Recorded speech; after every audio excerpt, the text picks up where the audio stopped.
The morning of the interview that would change my entire life, my mother blocked the front door with her body.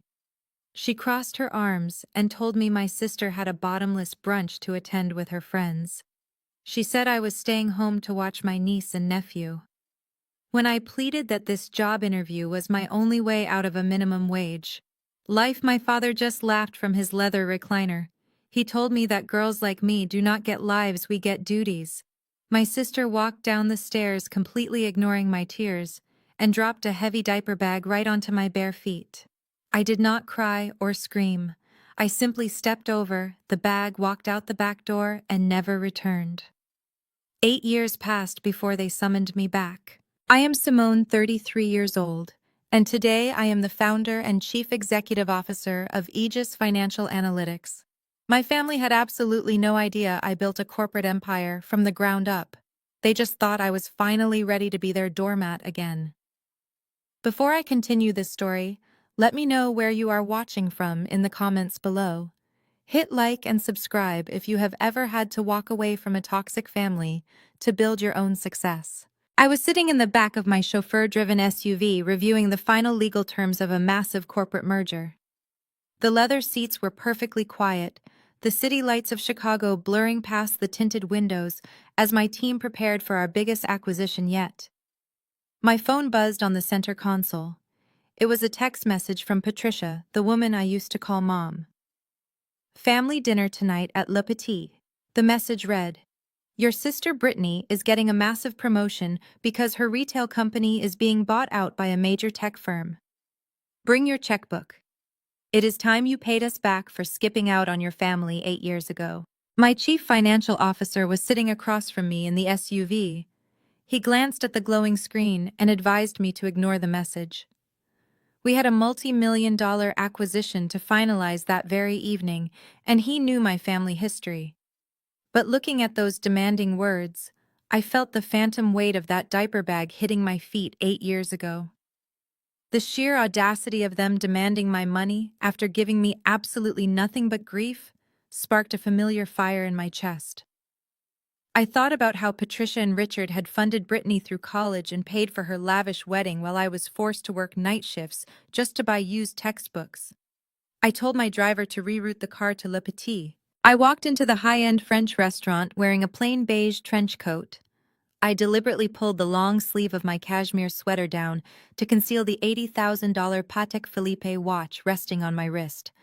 I wanted to let them think I was still the struggling, desperate girl they had tried to break all those years ago. The maitre d' led me through the dining room to a private VIP area in the back. My family was already there, being incredibly loud and taking up entirely too much space. Brittany was wearing a flashy designer dress that screamed new money and poor taste. Beside her sat her husband Malik. He was a tall, handsome African-American man, dressed in a velvet dinner jacket, but his entire personality revolved around pretending to be a wealthy investor. As I walked in, he was loudly boasting to the waiter about his crypto portfolio and guaranteed digital yields. My parents, Patricia and Richard, were beaming at them from across the table like they were absolute royalty. I pulled out a chair and sat down at the far end of the long table. The conversation stopped immediately. No one stood up to hug me. No one asked how my health was or where I had been living for the better part of a decade. They just stared at me with the exact same disdain they had always shown. Patricia looked me up and down, her eyes lingering on my plain trench coat with obvious disappointment. She muttered something under her breath about how I still did not know how to dress for a nice occasion. I kept my face entirely neutral, waiting for the real reason they had demanded my presence. Before the waiter could even step forward to pour my ice water, Richard reached inside his tailored suit jacket. He pulled out a thick stack of stapled papers and tossed it across the white linen tablecloth. The heavy packet slid to a halt right in front of my empty dinner plate. I glanced down at the bold black letters on the first page. It was a commercial loan guarantor document for exactly $150,000. "Sign it right now," Richard commanded, not even bothering to look me in the eye or offer a greeting. "Malik has all his investments temporarily tied up in digital assets, and Brittany needs to host a lavish networking party for her new corporate overlords at Lux Retail to secure her new vice president title. We agreed you are going to co-sign this loan to float them the cash. It is time you finally paid this family back for the roof we put over your head and the food you ate growing up. I stared at the thick stack of legal papers sitting next to my empty plate. The sheer entitlement radiating from my father was almost suffocating, but before I could even formulate a response, Malik leaned back in his chair and aggressively swirled his whiskey. He shot me a condescending smile that made my skin crawl. He adjusted his velvet jacket and loudly announced that his crypto investments were currently yielding a guaranteed 20% return. He spoke with the unearned confidence of a man who watched 2 online tutorials and suddenly believed he was a Wall Street hedge fund manager. He claimed his assets were locked in a high-yield digital vault for the next quarter. He actually had the nerve to tell me that letting me co-sign his loan was a massive favor. He said it would help build my non-existent credit score. Right on cue, Brittany thrust her left hand across the table, making sure the restaurant's crystal chandeliers caught the light of her massive new diamond ring. It was a gaudy, ostentatious stone that screamed desperation. She dramatically sighed and complained about how exhausted she was from her grueling corporate schedule at Lux Retail. She bragged that her company was days away from finalizing a buyout by a massive tech conglomerate. She needed this $150,000 loan to throw an elite networking gala. She insisted that hosting this lavish party was the only way to guarantee the mysterious new CEO would hand her the senior vice president title she so clearly deserved. I looked at the diamond ring. I looked at Malik's smug face. Then I looked at the loan guarantor document. I placed my index finger on the thick packet and slowly pushed it right back across the white linen tablecloth. I am not signing anything, I said, my voice barely above a whisper but hard as concrete. The table went entirely silent. The smug smiles vanished from Brittany and Malik's faces. My father's jaw tightened, his face flushing a deep, dangerous shade of crimson. Patricia slammed her wineglass down so hard the stem nearly snapped. "You ungrateful little brat," Patricia hissed, leaning across the table with venom in her eyes. "We gave you everything and you abandoned this family. If you do not pick up that pen and sign your name right now, I will pick up my phone and call the police. I will tell them exactly who stole your grandmother's vintage emerald brooch 8 years ago. We let it slide back then because you were family, but I have no problem pressing grand larceny charges against you today." The air in my lungs turned to ice, but I kept my posture perfectly straight. The sheer audacity of her threat brought a rush of bitter memories flooding back to my mind. I remembered tearing my childhood bedroom apart, desperately searching for that heirloom brooch. I remembered the exact moment Patricia miraculously found it hidden at the bottom of my laundry hamper. I also remembered what happened the very next morning. My parents used that manufactured theft as the perfect excuse to legally drain my entire college savings account. They emptied the fund I had worked for years to build and used every single penny to pay for Brittany's extravagant destination wedding in Cabo. They framed me, robbed me blind, and played the victims. They still thought I was that terrified, helpless 20-something girl who would easily crumble under their psychological warfare.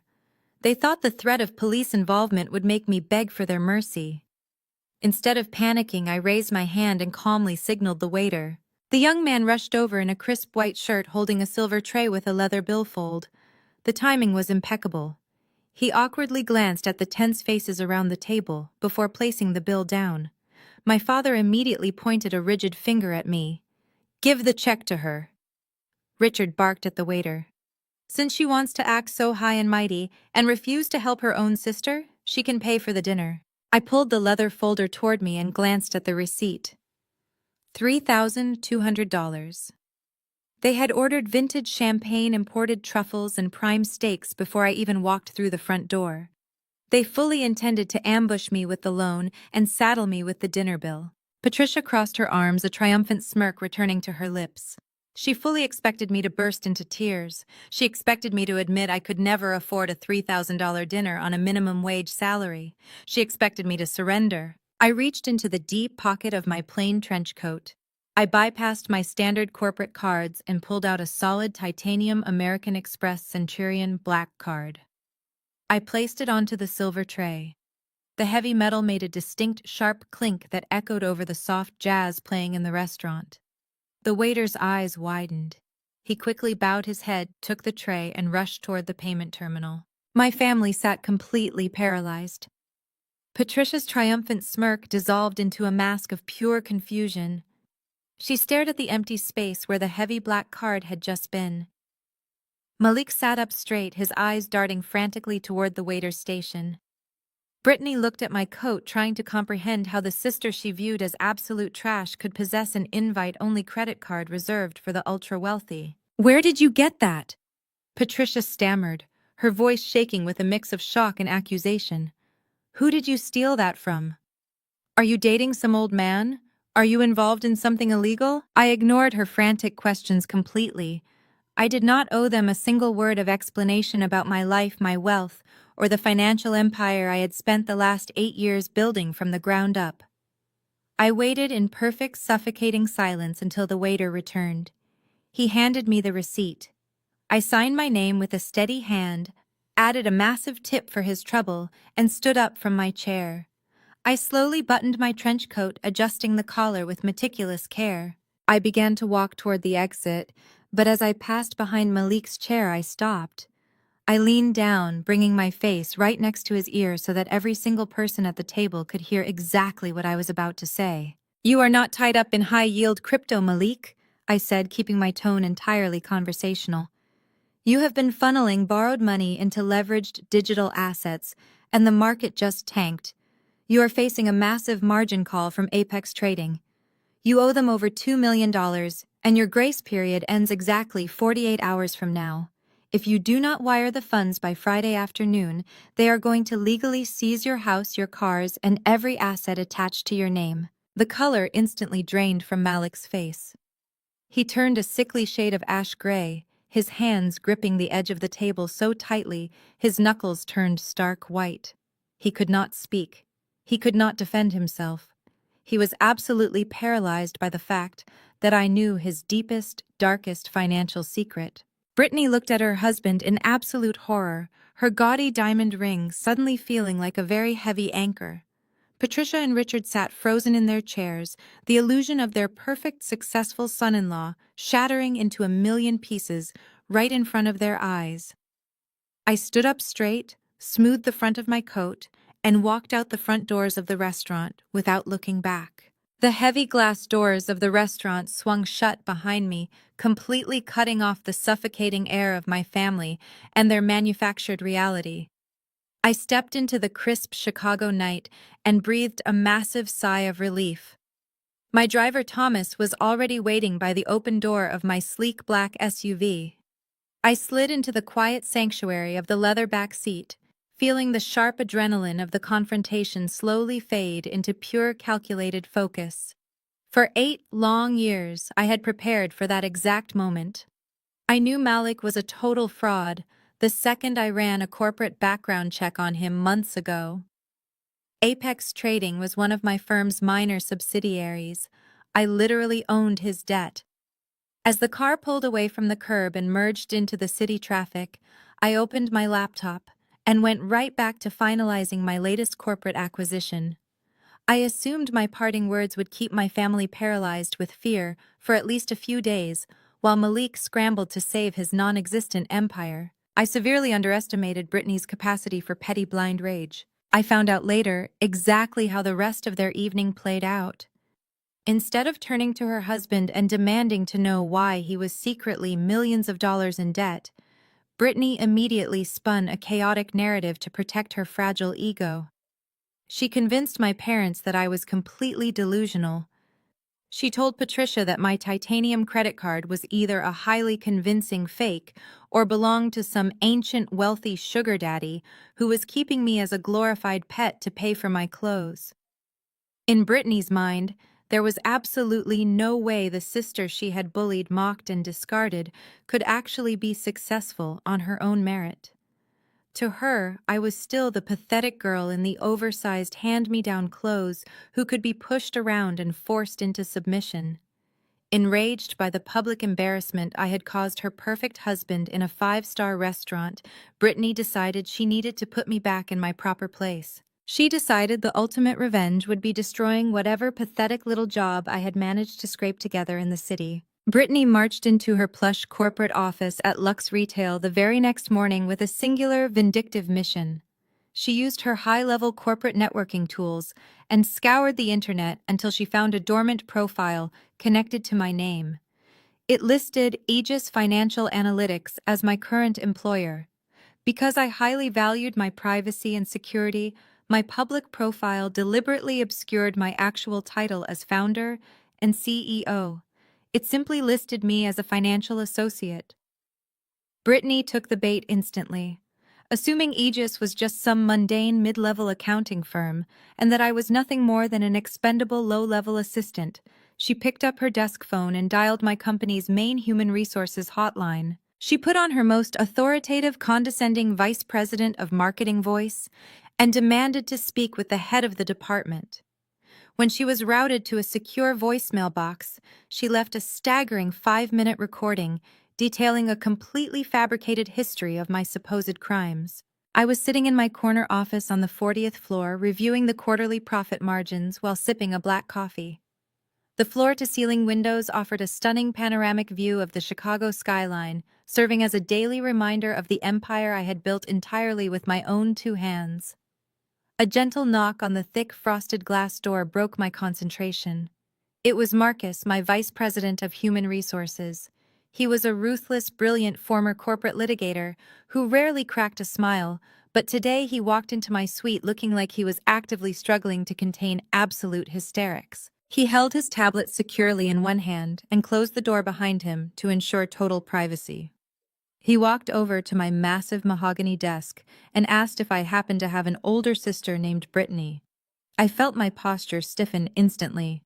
I placed my coffee cup down and asked him exactly why he wanted to know. Marcus set his tablets on my desk and explained that a very distressed woman claiming to be an executive at Lux Retail had just left a highly urgent, highly threatening voicemail on the external HR intake line. He pressed play. Brittany's shrill, frantic voice instantly filled my executive suite. She introduced herself with her full corporate title, making sure to emphasize exactly how important she was in the retail sector. Then the lies started flowing like absolute venom.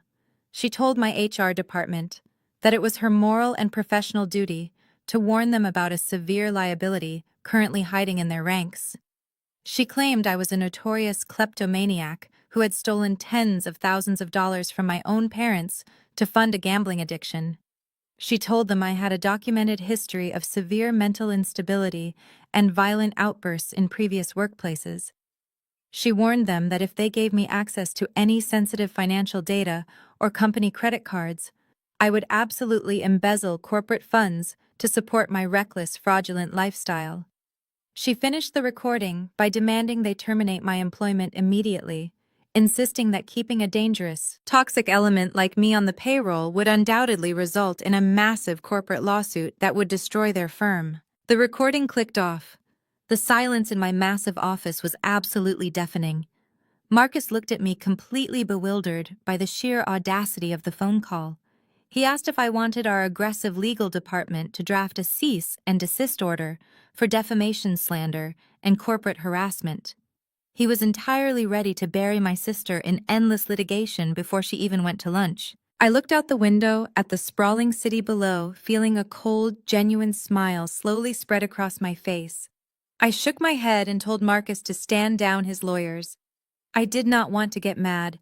I wanted to let them dig their own graves. I looked back at my vice president of human resources and gave him a direct, unyielding order. I told him to draft a highly official corporate email on Aegis letterhead and send it directly to Brittany's work address at Lux Retail. I instructed him to thank her profusely for her outstanding corporate citizenship and her remarkable bravery in coming forward with such vital information. Then I told him to write one final definitive sentence, confirming that after a rapid internal review, the employee known as Simone has been successfully and permanently terminated effective immediately. Marcus raised an eyebrow, but nodded sharply, understanding exactly what kind of psychological warfare I was engaging in. I told him to let my sister pop the expensive champagne and celebrate her imaginary victory today because she had absolutely no idea what kind of hell I was bringing to her doorstep tomorrow. It was early Saturday morning when the fallout from Marcus sending that termination email finally arrived at my front door. I was standing in the massive chef's kitchen of my penthouse suite, pouring a fresh cup of espresso and looking out over the panoramic, unobstructed views of Lake Michigan. The morning was perfectly quiet and serene. I had barely taken my first sip when the private elevator that opened directly into my foyer chimed unexpectedly. The only people with override access to that specific elevator were building management and my personal security detail, so I naturally assumed my concierge was dropping off a high-priority package. Instead, the heavy oak doors slid open to reveal Patricia and Richard.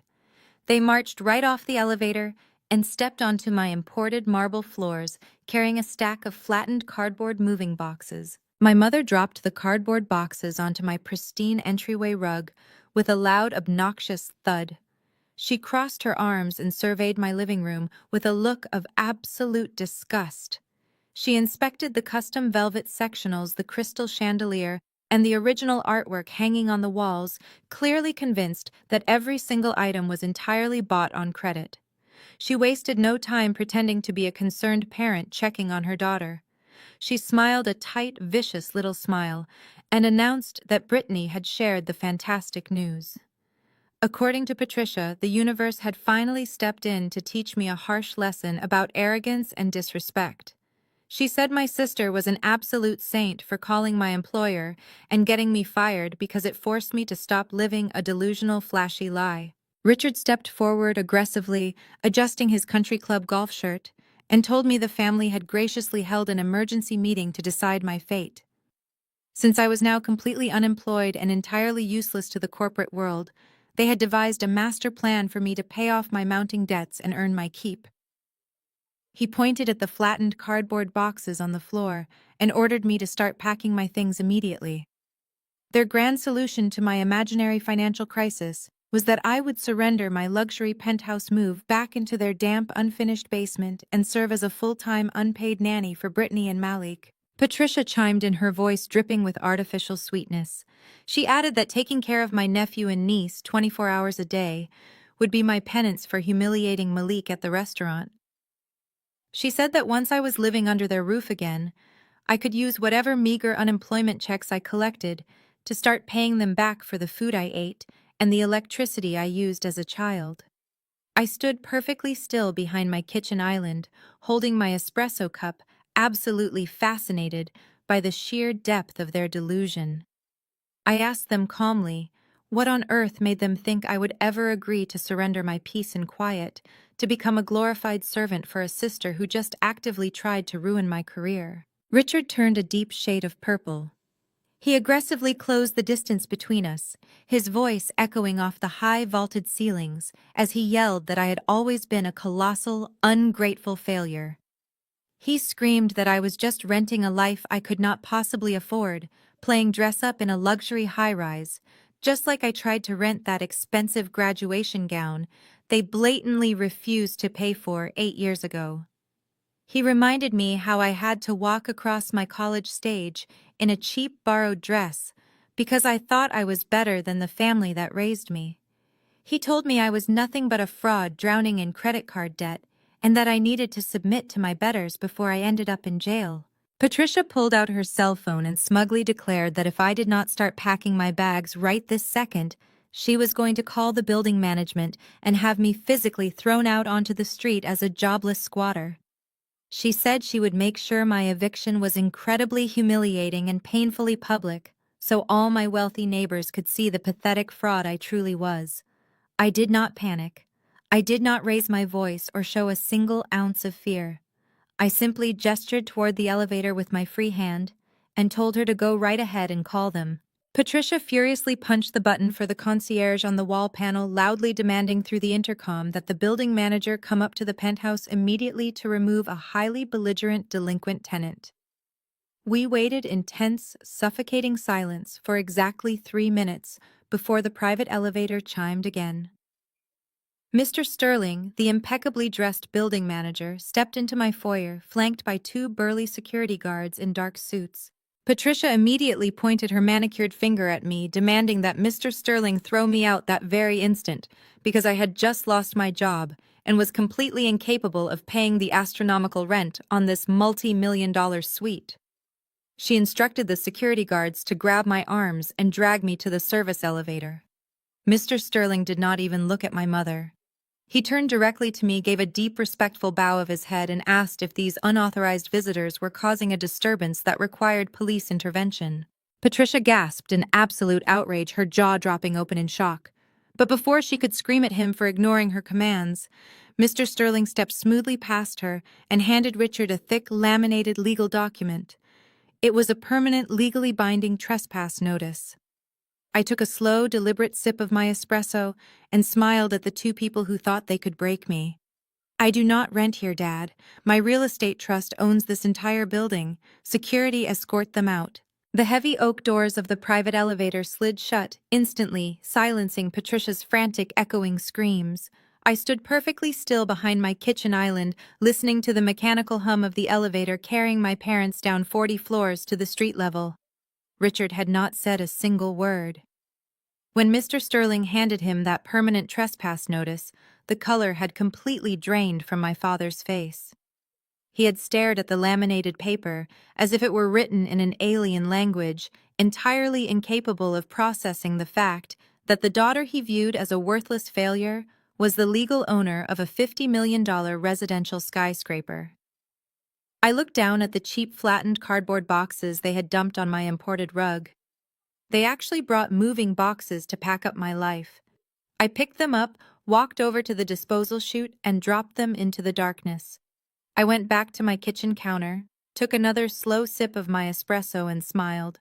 3 days later, the atmosphere inside the grand ballroom of the Drake Hotel was absolutely electric. It was the night of the Lux Retail Acquisition Gala. My firm, Aegis Financial Analytics, had officially purchased their entire flailing retail brand earlier that morning. The executives at Lux had spared absolutely no expense for the party, desperately hoping to impress their new corporate overlords and save their respective jobs. Massive, glittering ice sculptures carved into the shape of the company logo dominated the corners of the room. Waiters in crisp white tuxedos glided through the packed crowd, carrying silver trays loaded with beluga caviar and vintage champagne. It was a spectacular display of borrowed wealth paid for entirely by the cash injection my company had just authorized. Right in the center of the ballroom, completely oblivious to the reality of her impending doom, stood Brittany. She was draped in a gaudy, sequined crimson gown that caught every flash of light, looking less like a corporate executive and more like a desperate reality television star. She held a crystal flute of champagne, practically vibrating with arrogance, as she paraded her family in front of her colleagues. Malik stood rigidly beside her, looking like a man marching toward a firing squad. The 48-hour grace period for his $2 million margin call had expired yesterday afternoon. His phone was buzzing relentlessly in his velvet jacket pocket. He was sweating completely through his shirt, his eyes wide, bloodshot, and vacant. Every single time he reached into his pocket to check the frantic notifications from his brokers, Brittany aggressively slapped his hand away. She hissed at him through a fake, brilliant smile, demanding that he stop ruining her perfect evening with his anxiety. She loudly announced to a circle of regional managers that the mysterious new CEO of the acquiring firm had personally requested her portfolio. She confidently boasted that her promotion to senior vice president was guaranteed to be announced before midnight. A few feet away, Patricia was holding court with the wives of the Lux Retail board members. I had specifically instructed my security team to allow my family entry to the gala, knowing exactly how they would behave once they were surrounded by an audience. Patricia held her wine glass with one hand and dramatically placed her other hand over her heart, perfectly, playing the role of the long-suffering devoted mother. She leaned in closely to the chief financial officer's wife and let out a loud theatrical sigh. She claimed that the family had just endured a terrible, heartbreaking tragedy with her youngest daughter. She spun a fabricated, highly delusional narrative to the executives. She completely erased the memory of being legally thrown out of my penthouse. Instead, she claimed I was a jobless, homeless disaster who had recently suffered a massive psychotic break. She told the wealthy women that I was caught squatting in an empty apartment pretending I owned the building and that the police had to forcibly drag me away. She shook her head in mock sorrow, stating that they had to cut me off entirely to protect the family from my violent instability. She then seamlessly pivoted, gesturing proudly toward Brittany. She claimed that her eldest daughter's incredible corporate success was the only thing keeping the family together during such a dark, painful time. The executives politely nodded, drinking in the toxic gossip, while praising Patricia for her incredible maternal strength. I stepped out of my chauffeur-driven Maybach and walked into the grand lobby of the Drake Hotel. I was wearing a bespoke razor-sharp obsidian power suit. The $80,000 Patek Philippe watch rested prominently on my wrist, catching the light of the lobby chandeliers. I did not pull my sleeve down to hide it this time. I walked toward the ballroom with 12 of my top executives falling into perfect synchronized formation right behind me. Inside the ballroom, the string quartet abruptly stopped playing. The overhead lights dimmed, casting an expectant hush over the hundreds of guests. The current president of Lux Retail stepped up to the microphone on the grand stage. He cleared his throat, his voice echoing loudly through the massive speakers. He announced that the moment had finally arrived to welcome the board of directors from Aegis Financial Analytics and to introduce the visionary founder and chief executive officer who had orchestrated the entire buyout. Brittany practically shoved her colleagues out of the way to get to the front of the crowd. She dragged Malik by the wrist, forcing Patricia and Richard to follow close behind her. She wanted to be the very first person the new CEO saw. She wanted to be front and center when her name was called for her massive promotion. The heavy mahogany double doors at the back of the ballroom swung open with a loud, resounding crack. A bright spotlight hit the entryway. My board of directors walked into the room, their expressions stone cold and strictly professional. The crowd murmured in absolute awe. The board members marched 10 paces forward, stopped in perfect unison, and then parted down the middle like the Red Sea. I stepped through the gap and walked directly into the blinding spotlight. I kept my head held high, my heels clicking sharply against the polished marble floor. I looked straight ahead and locked eyes with Brittany. The smug, triumphant smile melted off her face in a fraction of a second. Her jaw dropped open. Her crystal champagne flute slipped from her paralyzed fingers and shattered violently against the floor. Patricia let out a loud, genuine gasp of absolute terror, her hands flying to cover her mouth as the blood completely drained from her face. Richard stumbled backward, bumping heavily into a waiter and nearly collapsing into a table of hors d'oeuvres. Malik just stared at me, his legs giving out as the reality of his total financial ruin finally cemented itself in his mind. I stood at the center of the ballroom looking at the sister who had just called my HR department to get me fired and offered her a cold, unforgiving smile. I did not break eye contact with Brittany as I stepped over the shattered crystal of her dropped champagne flute. The crunch of glass under my designer heels was the only sound echoing in the completely silent ballroom. The crowd of elite executives parted for me, their faces painted with a mixture of absolute awe and sheer terror. As I glided past my family, I could hear Malik's ragged, shallow breathing. He was literally hyperventilating, his hands violently trembling at his sides as the reality of his massive margin call finally aligned with the absolute power I now wielded over his life. Richard was practically shrinking into his ill-fitting tuxedo, desperately trying to hide behind a massive floral arrangement. Patricia stood frozen in place, her mouth opening and closing like a suffocated fish. She was entirely unable to comprehend that the homeless psychotic squatter she had just spent 20 minutes gossiping about was currently marching up the steps to the grand stage. I stepped up to the acrylic podium and adjusted the microphone. I looked out over the sea of Lux Retail employees. The room was so incredibly quiet I could hear the faint hum of the air conditioning unit. "Good evening," I said, my voice carrying a smooth, razor-sharp authority that commanded immediate respect. As your former president just announced, Aegis Financial Analytics has officially finalized the total acquisition of Lux Retail. We did not purchase this company to maintain the status quo. We bought it because we identified massive glaring inefficiencies in your corporate structure. My firm specializes in forensic restructuring. That means we are here to completely overhaul this brand, streamline operations, and most importantly, cut out the corporate deadweight that has been bleeding this company dry for years. A collective shudder rippled through the audience. The regional managers and senior vice presidents who had been drinking expensive vintage champagne just moments ago suddenly looked nauseous. They knew exactly what forensic restructuring meant in the corporate world. It meant ruthless financial audits, massive layoffs, and the immediate termination of anyone who had been coasting on a padded salary. I gripped the edges of the podium and let my cold gaze sweep across the room before landing squarely back on the center of the floor. My family looked like they wanted the polished marble to open up and swallow them whole. Transparency is a core value at Aegis. I continued amplifying my voice so it reached the very back of the massive ballroom. So, in the spirit of total corporate transparency, I would like to take a moment to address a specific incident that occurred just this morning. I would like to personally thank your marketing director, Brittany, who recently called my human resources department to urgently request my termination. The entire ballroom collectively gasped. Hundreds of heads violently swiveled to stare directly at Brittany.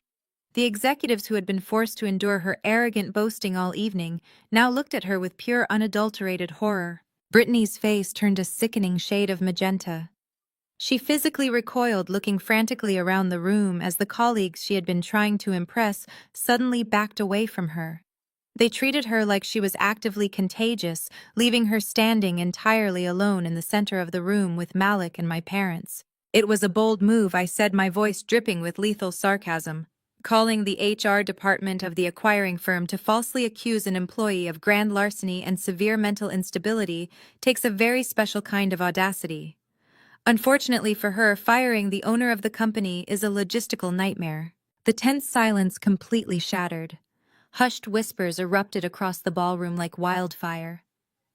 The executives were staring at Brittany with absolute disgust, quickly realizing that she had just tried to sabotage the very billionaire CEO who now held their careers in the palm of her hand. Patricia grabbed Richard's arm, looking like she was about to faint from the sheer magnitude of the public humiliation. The toxic narrative she had spun about my miserable, pathetic life had just been incinerated in front of the most elite corporate circle in the city. The sheer embarrassment finally snapped Brittany out of her paralyzed state.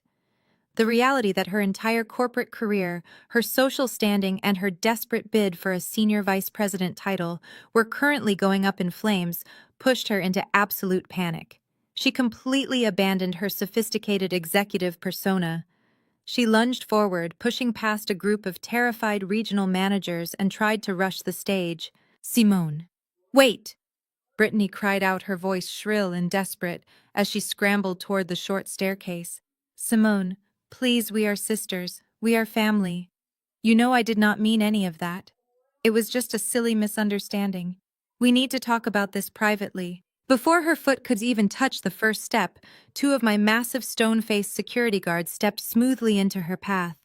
They moved with terrifying precision, forming an impenetrable wall of muscle and tailored suits between Brittany and the stage. They did not touch her, but their imposing presence forced her to stop dead in her tracks. I calmly stepped away from the podium. I walked down the short staircase and stopped on the bottom step, standing perfectly safe behind the broad shoulders of my security team. I looked down at my older sister. She was sweating her sequined crimson dress, looking cheap and ridiculous under the harsh stage lights. She was breathing heavily, her eyes wide with a frantic begging plea for mercy that I had absolutely no intention of granting. I reached out my right hand. Marcus, my vice president of human resources, stepped out from the shadows of the stage wing and placed a thick red manila folder directly into my palm. I held the heavy file up, making sure Brittany could clearly read the bold black letters printed across the front label. It was stamped with the Aegis corporate audit seal. "I am afraid we are entirely past the point of sisterly misunderstandings," I said, maintaining a chillingly calm tone as I handed the thick audit file directly into her trembling hands. "We need to talk about your expense report, sister. We need to talk about your expense report, sister." The words hung in the air, heavy and lethal. Brittany stared down at the red manila folder in her trembling hands as if it were a live grenade. She could not speak. Her perfectly manicured fingers gripped the cardboard so tightly her knuckles turned entirely white. I did not wait for her to formulate a pathetic excuse. I turned to the two lead corporate attorneys standing to my right and gave them a subtle nod. They immediately flanked Brittany, gesturing politely but firmly toward the grand staircase that led to the mezzanine level. Overlooking the ballroom was the Lux Retail Executive Boardroom, a massive, soundproof glass enclosure designed to make the executives feel like gods looking down on their employees. Tonight, it would serve as an interrogation room. I walked up the stairs with measured, deliberate steps, knowing the eyes of every single person in the ballroom were glued to my back. Brittany was forced to follow, escorted by my legal team and surrounded by my security detail. It was a completely silent, agonizing walk of shame. Patricia and Richard tried to follow desperately, shouting my name from the base of the stairs, but my security guards firmly blocked their path, leaving my parents trapped on the ballroom floor to watch the impending destruction of their favorite child through a wall of soundproof glass. I stepped into the boardroom, walked directly to the head of the massive mahogany table, and took my seat. The heavy glass doors sealed shut behind us, instantly cutting off the music and the murmurs of the crowd below. It was perfectly quiet. I gestured toward the empty leather chair opposite me. Brittany collapsed into it. She dropped the red folder onto the polished wood as if it were burning her skin. She looked frantically through the glass wall at our parents pacing nervously below, then looked back at me. Her chest heaved with panicked, shallow breaths. "Open it," I commanded, my voice echoing slightly in the vast, empty room. Brittany shook her head violently. She crossed her arms tightly over her sequined gown, reverting to the petulant, stubborn child she had always been when backed into a corner. I did not ask twice. I simply opened the duplicate file resting in front of me and pulled out a thick stack of highlighted forensic accounting reports. My firm did not just buy Lux Retail blindly. I began sliding a glossy photograph of a luxury sports car across the table toward her. We conducted a deep, exhaustive forensic audit of the entire corporate structure. We found massive bleeding wounds in the quarterly budgets. More specifically, we found you. I picked up the first page of the audit. "Let us review your activities for the last fiscal year, shall we?" In March, you authorized a $50,000 wire transfer from the corporate marketing budget for a supposed brand awareness retreat in St. Bart's. Our auditors verified that there were no clients present. It was just you, Malik, and a private yacht charter. Brittany swallowed hard, her eyes darting toward the two corporate lawyers standing silently by the door. "That was team building," she stammered, her voice cracking. "It was a strategic networking opportunity." I did not let her finish. I pulled out another sheet of paper. "In April, you expensed $12,000 categorized under client appreciation gifts. Curiously, the vendor identification numbers perfectly match the receipts from the Hermes boutique on Oak Street. You bought yourself 3 Birkin bags and charged them to the company." And my personal favorite? I continued, sliding the photograph of the car closer to her. "Since last August, you have authorized a monthly recurring vendor consulting fee of $4,000 to a shell company registered in Delaware. Our team traced the routing numbers. Those corporate funds are directly paying the lease on Malik's Aston Martin." "That is a lie!" Brittany shouted, her voice shrill and desperate as she slapped her hand against the table. "You are making this up to ruin me because you have always been jealous of my success. You forged these documents." I leaned forward, clasping my hands together. "These are bank-verified wire transfers, IP logs, and digital receipts extracted directly from your secure corporate terminal. The paper trail is absolutely flawless. You have been treating this company like your own personal piggy bank to fund a lifestyle you could not actually afford. You stole hundreds of thousands of dollars to pretend you were rich. The reality of the evidence finally shattered her delusion. The arrogant, untouchable golden child completely vanished, replaced by a cornered, terrified fraud. Her perfectly styled hair fell into her face as she leaned across the mahogany table, her eyes wide with a frantic, unhinged energy. "I deserve this!" Brittany screamed, her voice echoing violently off the glass walls. "I am the face of this brand. I am the one who networks. I am the one who schmoozes these pathetic regional managers. Mom and Dad always said I was meant for greatness. They said the world owes me. I earned everything I took." I stared at her, absolutely repulsed by the sheer depth of her entitlement. She had been coddled and praised for so long that she genuinely believed the rules did not apply to her. I sat back in my chair, my expression completely devoid of any sympathy. "Mom and Dad owed you," I replied, my voice dangerously calm and icy cold. "The SEC does not." Brittany recoiled as if I had physically struck her. The mention of federal authorities instantly sucked the remaining defiance right out of her lungs. She began to shake uncontrollably. She looked down at the highlighted audit files scattered across the table, finally realizing that this was not a simple family argument she could manipulate her way out of. This was not about getting fired. This was about federal wire fraud, corporate embezzlement, and tax evasion. "You are looking at 10 to 15 years in federal prison," I stated plainly, letting the silence emphasize the gravity of the threat. "The moment I hand this file to the authorities, your life as you know it is entirely over. The cars, the vacations, the country club memberships, they are all gone. You are going to lose everything, Brittany. And Patricia and Richard will have to watch their perfect golden child be dragged out of a courtroom in handcuffs." "Please," Brittany whispered, tears finally spilling over her mascara and running down her cheeks. "Simone, please. You cannot do this to me. I will pay it back. I will figure out a way to pay back every single cent. Just let me resign. Let me walk away quietly." I looked at my older sister crying across the table. For years she had taken immense pleasure in making me feel worthless. She had actively tried to destroy my career just days ago without a single ounce of hesitation. I felt absolutely no guilt. I closed my duplicate folder and tapped it neatly against the polished wood. I turned my head toward my lead corporate counsel. I extended my arm, holding the damning audit file out to him. "Contact the federal authorities," I instructed the lawyer.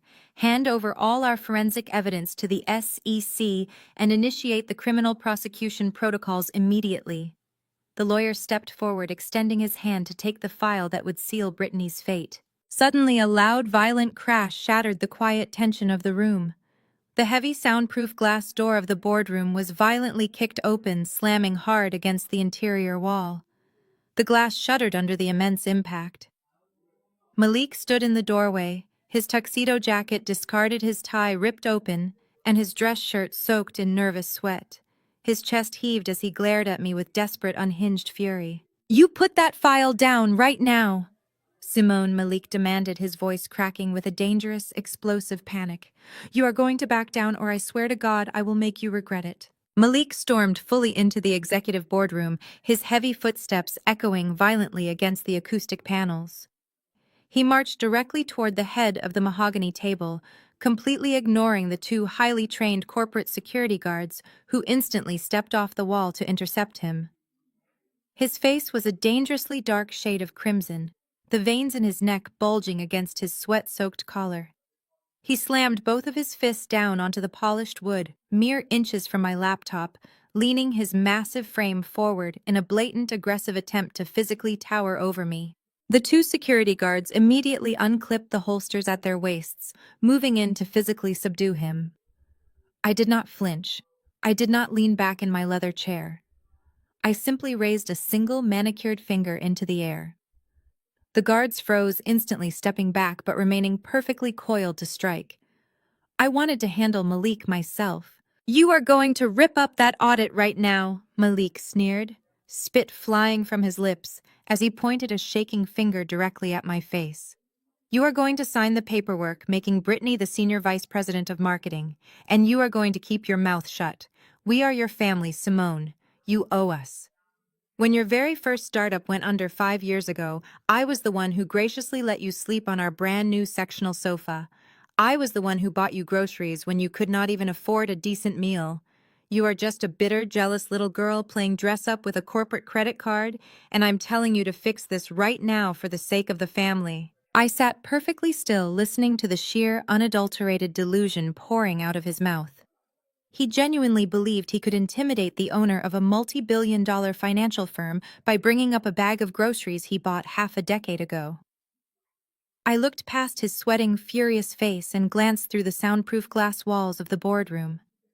Down on the ballroom floor, Patricia and Richard were pacing frantically, staring up at the glass box, completely oblivious to the fact that their golden son-in-law was about to detonate a financial nuclear bomb right in the middle of their perfect suburban lives. I slowly leaned forward, resting my forearms on the table, and met his crazed stare with absolute freezing calm. You are in no position to issue demands, Malik. I reached down into the sleek leather briefcase resting against the leg of my chair. I bypassed the standard corporate files and pulled out a thick black portfolio stamped with a silver crest. I dropped it squarely on top of Brittany's red embezzlement audit. The heavy thud made Malik flinch. "Let us talk about your day trading addiction," I said, my voice cutting through the tension like a scalpel. You have been aggressively leveraging positions on volatile tech stocks for the last 18 months, desperately trying to maintain the illusion of massive wealth. Yesterday afternoon, Apex Trading hit you with a massive margin call. You are exactly $2 million in the red. They gave you a strict 48-hour grace period to cover the deficit, a period that expired at 3 o'clock today. Malik swallowed hard, the remaining color draining rapidly from his face. He stumbled backward, his aggressive posture collapsing entirely. "How do you know about Apex?" he choked out, his eyes darting frantically toward the black folder. "Because institutional lenders do not wait around for fake millionaires to find loose change in their couch cushions," I stated flatly. When an account defaults, this severely brokerage firms immediately package the toxic debt and sell it to private collection agencies for pennies on the dollar, just to clear it off their balance sheets. Apex Trading sold your toxic defaulted portfolio to a highly aggressive Tier 1 private equity firm early this morning, a firm that I personally own. I tapped the black folder with my index finger. "I own your debt, Malik, every single cent of it." Brittany let out a strangled, breathless gasp from the other side of the table. She looked at her husband with absolute horror, the realization dawning on her that the lavish lifestyle she had been bragging about all night was built entirely on a mountain of catastrophic debt. Malik shook his head wildly, wiping the sweat from his forehead with the back of his trembling hand. "It does not matter," Malik stammered, his voice rising in panic. "I can cover the margin. Once you give Brittany her promotion and her signing bonus, we can restructure the payments. We will pay you back. We are family. Simone, you cannot ruin us." I laughed, a dry, humorless sound that echoed off the glass walls. "You are completely missing the most vital piece of the puzzle, Malik. A man with maxed-out credit cards and a leased Aston Martin does not simply walk into a Tier 1 brokerage firm and secure a $2 million leverage account. Apex Trading requires pristine liquid collateral to underwrite that kind of high-risk margin. I opened the black folder and pulled out a single, heavily redacted legal contract. I slid the document smoothly across the mahogany table until it rested right in front of Brittany. "Read the collateral agreement, sister," I commanded. Brittany leaned forward, her hands shaking so violently she could barely hold the paper. She scanned the dense legal text, her eyes widening in sheer, unadulterated terror as she reached the bottom of the page. "You did not use your own money to secure that margin, Malik," I explained, making sure my voice was loud enough to drown out his pathetic, panicked whimpers. "You committed federal wire fraud. You bypassed dual authentication security and illegally forged the digital signatures of Richard and Patricia." You pledged their entire 401k retirement accounts and signed away the remaining equity on their house as the collateral for your failed gambling addiction. No, Brittany screamed a guttural, agonizing sound as she shoved the paper away and stared at her husband in total revulsion. Tell me this is a lie, Malik. Tell me you did not steal Mom and Dad's retirement. Malik could not speak. He backed up against the glass wall, hyperventilating as he looked down at my parents who were still staring up at the boardroom, completely unaware that their beloved son-in-law had just gambled away their entire life savings and the roof over their heads. He turned back to me, clasping his hands together in a desperate, pathetic, pleading motion. Simone, please, I am begging you. Malik cried, tears streaming down his face as his knees buckled. Do not do this. Please, for the sake of the family, do not call the dead in. I will do anything. My face turned to stone. I reached out toward the silver telecommunications console built directly into the center of the boardroom table. I looked directly into Malik's terrified, bloodshot eyes and pressed the flashing red intercom button that connected securely to my primary wealth management team. I just notified Apex to execute the margin call. I announced, my voice devoid of any mercy. You are officially bankrupt, Malik, and my parents are going to lose their house. Malik collapsed onto the plush carpeting of the boardroom as the finality of my words echoed through the intercom. The arrogant, posturing husband who had just kicked open my door was entirely gone, replaced by a hyperventilating shell of a man, realizing his fraudulent house of cards had just been vaporized. He clutched his chest, gasping for air, but I did not offer him a single glance of sympathy. The heavy mahogany door was still wide open, shattering the soundproof seal of the executive glass box. Over the ragged sounds of Malik breathing, a new commotion erupted from the grand staircase. Heavy, frantic footsteps pounded against the marble steps. Richard and Patricia burst into the boardroom, completely ignoring my security detail who stepped aside on my silent command. Richard was gripping his smartphone so tightly his knuckles were bone white. His face was a terrifying mask of purple rage. Just seconds ago, down in the ballroom, his bank had sent a catastrophic cascade of automated fraud alerts directly to his phone. The notification was blunt and uncompromising. His entire retirement portfolio, every single mutual fund, and the deed to his suburban home had been instantly frozen and seized by Apex Trading to cover a defaulted margin call. He marched directly toward my side of the table, shoving past his sobbing son-in-law. He slammed his phone down onto the glass surface, the screen displaying the zero balance of his life savings. "What did you just do?" Richard screamed, the veins in his neck bulging as he glared down at me. "My accounts are frozen. The bank just seized the house." "What kind of sick, twisted game are you playing with our lives, Simone?" I did not raise my voice. I did not stand up. I simply tapped the heavily redacted collateral contract sitting in front of his precious eldest daughter. "I did not do anything to your accounts, Richard," I replied, my tone deliberately flat and clinical. "Malik forged both of your digital signatures to secure a $2 million leverage loan for his day trading addiction. He lost the money. The broker called in the debt. Your golden son-in-law just gambled away your retirement and the roof over your head." I expected shock.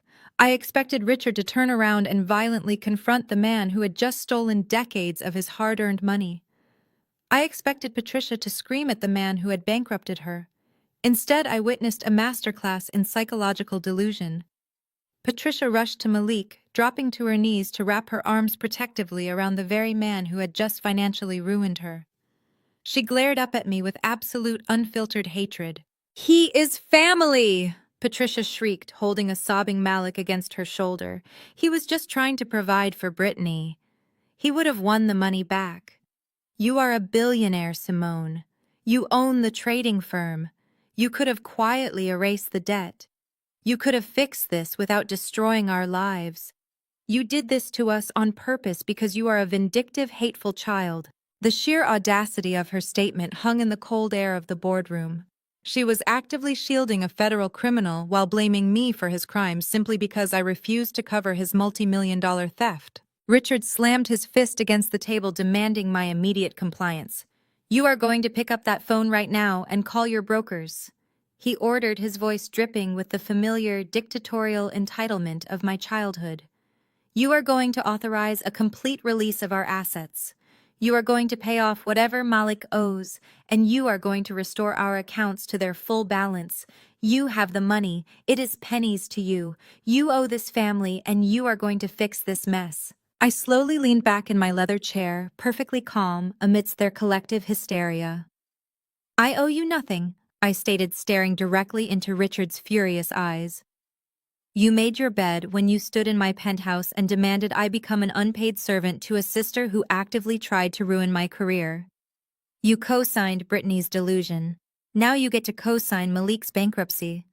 The margin call stands. You will be vacating your home by the end of the month. Patricia scrambled to her feet, abandoning Malik on the floor.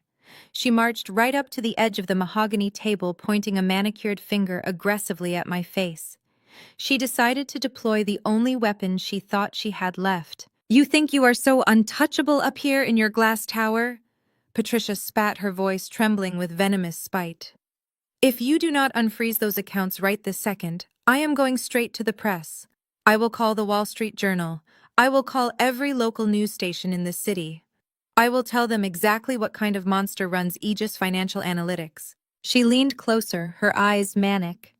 I will tell them how you financially abuse your elderly parents. I will paint you as a ruthless, soulless corporate tyrant who threw her own mother and father out onto the street just to satisfy a petty childhood grudge. I will turn you into a public relations nightmare. I will tank your company's stock by morning. You will be the most hated woman in the corporate world. Unfreeze the accounts, Simone, or I will destroy your reputation. The silence that followed her threat was profound. My legal team tensed, ready to intervene, but I raised my hand to stop them. I looked at my mother, analyzing the desperate, cornered animal she had become. Go ahead, I replied, my voice smooth as silk. Call the press, Patricia. Call the Wall Street Journal. Tell them how your son-in-law committed federal wire fraud and embezzled your retirement. Tell them how you tried to extort a billionaire CEO to cover up a felony. And while you are at it, make sure you mention that this entire boardroom is actively recording audio and video for corporate security purposes. Patricia froze her eyes instinctively, darting up to the sleek black security cameras mounted discreetly in the corners of the ceiling. The color drained from her face as the reality of her extortion attempt fully registered. A public relations war requires two things, Mother. I continued, my gaze pinning her in place. Unimpeachable credibility and massive amounts of capital. You currently possess neither. If you utter a single word to the press, my legal team will bury you in so much defamation litigation, you will not even be able to afford a cardboard box to live in. Now step back. Patricia stumbled backward as if she had been shoved. Her threat was entirely neutralized, leaving her utterly powerless. I dismissed her from my attention and turned my focus back to the primary target. Brittany had been sitting entirely paralyzed in her chair throughout the entire exchange, clutching the red audit folder like a shield. She looked completely hollowed out, watching her husband sob on the floor, and her parents realized they were homeless. I reached into my briefcase one final time. I pulled out a crisp white envelope and a thick, legally binding contract printed on heavy bond paper. I slid them slowly across the polished wood until they rested perfectly next to her embezzlement audit. Your husband's financial ruin is a separate legal matter from your corporate theft, I told Brittany, my tone shifting to pure, unyielding business. You stole hundreds of thousands of dollars from Lux Retail. I have the digital receipts, the vendor logs, and the explicit proof of your embezzlement. The federal authorities would be thrilled to prosecute a high-profile fraud case. Brittany stared at the white envelope, her hands shaking violently. What is that? She choked out, barely able to form the words. That is a non-disclosure agreement and a revised employment contract, I explained, tapping the heavy paper.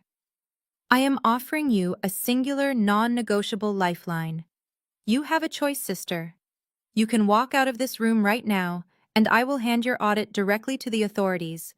You will go to federal prison for corporate embezzlement, and you will share a cell block while your husband answers for wire fraud. I leaned forward, dropping the final crushing blow. Or you can sign that contract. You will surrender your current title. You will forfeit all bonuses and equity, and you will accept a permanent, non-negotiable demotion to become my personal entry-level junior assistant. Choose wisely. Choose wisely. The words hung over the mahogany table, sharp and absolute. Brittany stared at the stark black ink of the demotion contract. Her hands shook so violently that the heavy bond paper vibrated against the polished wood. She looked up at me, her eyes begging for a sliver of the sisterly affection she had spent 3 decades actively destroying. She found absolutely nothing. My face was a mask of corporate execution. Brittany looked wildly toward the glass wall, seeking salvation from our mother. Patricia was paralyzed, her manicured hands covering her mouth as she stared at the wreckage of her entire world. Richard was slumped against the glass, his eyes vacant, fully comprehending that Malik had gambled away his retirement. Nobody was going to save the golden child tonight. With a ragged, humiliated sob, Brittany reached out and picked up the heavy silver pen resting beside the contract. Her tears splashed onto the signature lines, smudging the ink as she hastily scrawled her name. She pushed the paper across the table, completely defeated. "Corporate card," I demanded, extending my open palm. Brittany blinked, still struggling to process her new reality. I did not give her time to hesitate. I snapped my fingers. "Hand it over, Brittany. The platinum card, the keys to the executive washroom, your VIP parking garage pass, and your security clearance badge. You no longer hold a vice president title, which means you no longer require executive privileges." Her face flushed a deep, sickening crimson. Slowly, with trembling fingers, she unclasped her designer clutch. She pulled out the heavy metal corporate card she had used to fund her fraudulent, glamorous life and dropped it into my hand. The parking pass and security badge followed. Each item hit the mahogany table with a quiet, final clatter. "Marcus," I said, turning to my vice president of human resources who stood silently by the door. "Escort my new junior assistant to her former office. Provide her with one standard cardboard banker's box. She has exactly 15 minutes to remove her personal items before security locks the suite." Brittany gasped, her hand flying to her chest. "Simone, please, I have years of files in there. I have awards. I have personal artwork. You cannot make me pack up my entire life in 15 minutes. "You are right," I replied smoothly, rising from my leather chair. "You do not have years of files. Those belong to Aegis Financial Analytics now. You may take your framed photos and your desk plant. Everything else is corporate property. Move." My security guards flanked her instantly. They did not touch her, but their imposing physical presence forced her to stand up. She stumbled toward the heavy glass doors. Patricia rushed forward, grabbing Brittany by the shoulders and pulling her into a desperate, clinging hug. They wept together, a tragic portrait of entitlement completely shattered. I walked past them without breaking my stride. I led the procession out of the boardroom and down the grand staircase, stepping back onto the ballroom floor. The gala had been suspended in a state of terrified limbo. Hundreds of Lux retail employees stood frozen, holding their champagne flutes, watching the spectacle unfold. We marched down the main executive corridor. The regional managers and department heads who had endured Brittany's arrogant tyranny for years now lined the glass walls of their offices. They watched in sheer, unadulterated awe as the untouchable marketing queen was marched down the hall by armed security. We reached the end of the corridor. Brittany's corner office was a ridiculous monument to her ego. It featured panoramic views of the city skyline, white leather sofas, and a massive marble desk. Marcus stepped inside and placed a single cheap cardboard box directly onto the pristine marble. "Your 15 minutes starts now," Marcus stated, his voice completely devoid of emotion. Brittany lunged for her desk, weeping hysterically as she began shoving her expensive silver picture frames, her designer makeup bags, and her crystal paperweights into the cheap brown box. She looked pathetic. The glamorous, terrifying executive persona she had worn for years was gone, replaced by a frantic, broken woman stuffing her life into a cardboard cube. Patricia stood in the doorway, absolutely horrified. She clutched Richard's arm, her eyes wide with disbelief as she watched her perfect daughter being stripped of her crown. "This is inhumane," Patricia hissed at me, her voice shaking with venom. "You are enjoying this. You are a sick, twisted girl, Simone. She is your sister. She is a vice president. She is a felon who just signed a plea bargain to avoid a federal indictment, I corrected, not even bothering to look at my mother. And you are a woman who has exactly 29 days to pack up her own house before my collection agency changes your locks. I suggest you go home and start finding boxes of your own. Patricia's mouth snapped shut. The reality of her own impending homelessness finally silenced her completely. Time is up, Marcus announced, stepping forward. Brittany grabbed the cardboard box, her knuckles white. She looked around her luxurious corner office one last time. A fresh wave of tears spilling down her face as my security guard stepped forward and ushered her out into the hallway. "Follow me," I commanded. I did not lead her toward the elevators. I led her away from the executive wing, marching her straight toward the administrative sector. The plush carpeting gave way to industrial gray tiles. The panoramic glass offices transitioned into a sea of cramped beige cubicles. The administrative staff, the people Brittany had openly mocked and treated like dirt, stared openly as we approached. I stopped precisely outside the massive double doors of the CEO suite, my new office. Right outside the heavy oak doors sat a tiny windowless cubicle. It was gray, claustrophobic, and entirely isolated from the rest of the floor. It had a cheap laminate desk, a plastic chair, and a standard-issue computer terminal. I gestured toward the gray box. "Put your things down, Brittany." Brittany stood frozen, her eyes darting from the tiny cubicle to my face. "You cannot be serious," she whispered, her voice barely audible. "Simone, I cannot work in here. There is no window. There is no space. People will see me." "You are a junior assistant," I replied, my voice carrying clearly across the silent floor. "Junior assistants do not get corner offices with skyline views. They sit where they are told. Put the box down." She slowly lowered the cardboard box onto the cheap laminate desk. She looked completely defeated, a ghost of the woman who had tormented me my entire life. Patricia let out a strangled sob from the hallway, completely unable to bear the sight of her favorite child sitting in a windowless cage. I turned around and walked into my new CEO suite. I walked over to the massive executive desk and picked up a heavy plastic bin. It was overflowing with thousands of faded, crinkled, completely disorganized corporate receipts dating back 5 years. I walked back out to the cubicle and slammed the massive bin down onto Brittany's desk. The impact rattled her cardboard box, nearly knocking over her framed photos. She jumped back, staring at the mountain of paper in pure horror. "Aegis Financial requires a complete physical audit of all historical expenses," I said, leaning down so my face was merely inches from hers. "Sort these chronologically, cross-reference them with the digital ledgers, and flag any discrepancies." I straightened my suit jacket and looked down at her with absolute authority. "Sort these by 5 o'clock. Welcome to the bottom of the food chain."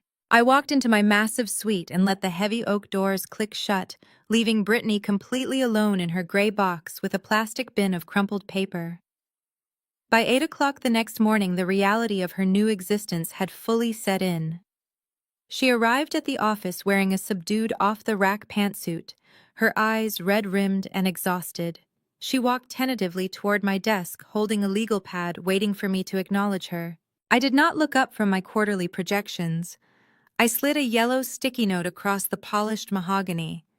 It contained the highly specific customized coffee orders for the entire executive board. 8 years ago, on the morning of my very first corporate interview, Brittany had stood in the foyer of our parents' house and intentionally dumped a scalding Americano directly onto my only tailored blazer. She had laughed, claiming I was too pathetic and poorly dressed to ever survive in a real boardroom anyway, forcing me to attend the interview in a damp, stained shirt. Today, she returned to the suite 20 minutes later, her wrists physically trembling under the weight of a flimsy cardboard tray holding 6 oversized cups. She approached my desk, terrified of spilling a single drop on the marble floor. She placed my black coffee onto the leather coaster with painstaking care. I placed my hand against the side of the paper cup. "The temperature is incorrect," I stated flatly, keeping my eyes fixed entirely on my monitor. "Go back down to the lobby and have them remake it." Brittany choked back a ragged sob. She spun on her heel, grabbed the cup, and practically ran out of the office. I offered absolutely zero emotional response. That was the specific tactic that was slowly driving her insane. She desperately craved a screaming match. She wanted me to gloat, to yell, to rub my wealth in her face so she could play the victim and manipulate the narrative. By treating her like a nameless, faceless piece of office machinery, I systematically stripped away the last remaining shreds of her power. The week dragged on, transforming into a grueling physical nightmare for her. The woman who used to spend her afternoons taking 3-hour lunches at five-star restaurants was now sprinting across the building delivering mail. I made her organize the supply closets. I forced her to manually shred hundreds of outdated legal documents until her perfectly manicured nails were chipped and ruined. Every time she tried to initiate a personal conversation, trying to leverage our shared childhood to gain a momentary reprieve, I simply handed her another stack of files to alphabetize. By Thursday afternoon, the psychological toll was absolute. Aegis Financial Analytics was hosting a critical multi-million-dollar acquisition pitch. We were finalizing a massive retail partnership with the Vanguard Group.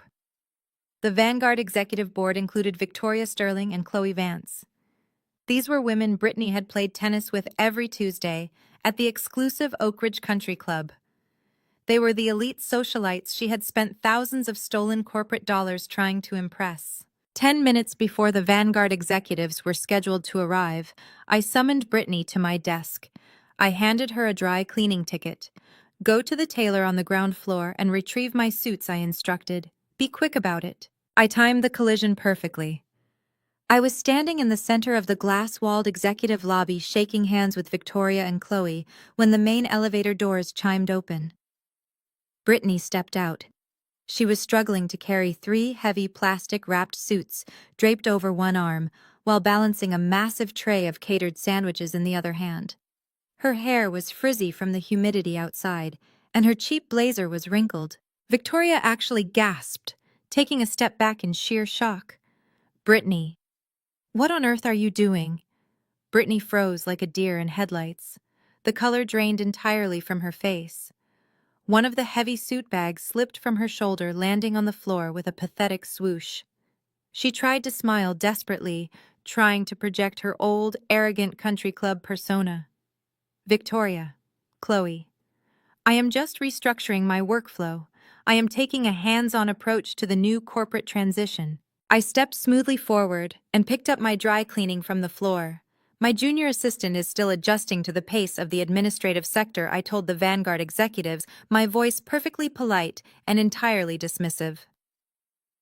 "Brittany, take the catering to the main conference room and wipe down the whiteboards before you take your 15-minute lunch break." The absolute humiliation hit Brittany with the force of a freight train. Victoria and Chloe looked at her not with anger, but with pure, unfiltered pity. They looked at the former queen of the country club as if she were the hired help. Brittany's chest heaved.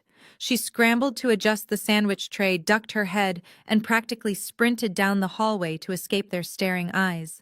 The utter degradation finally broke whatever fragile restraint she had left. Hidden inside the main conference room, her humiliation curdled into a toxic, reckless rage. She was setting up the water glasses when she noticed my master presentation laptop resting unattended on the podium.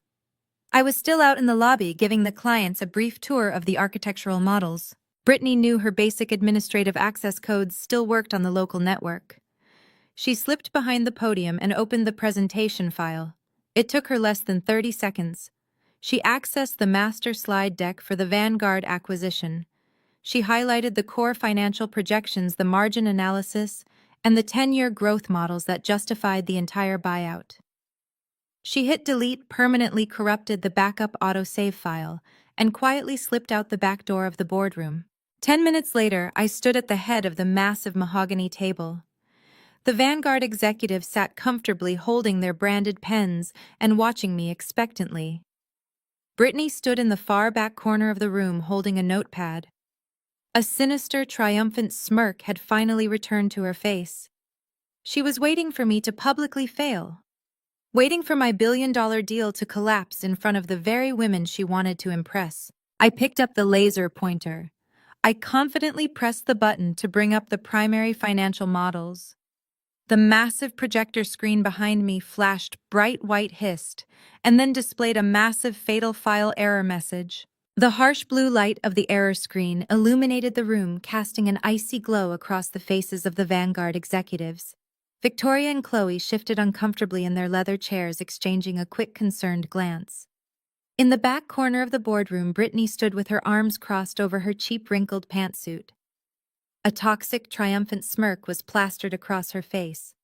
She shifted her weight, practically vibrating with eager anticipation. She was waiting for me to apologize.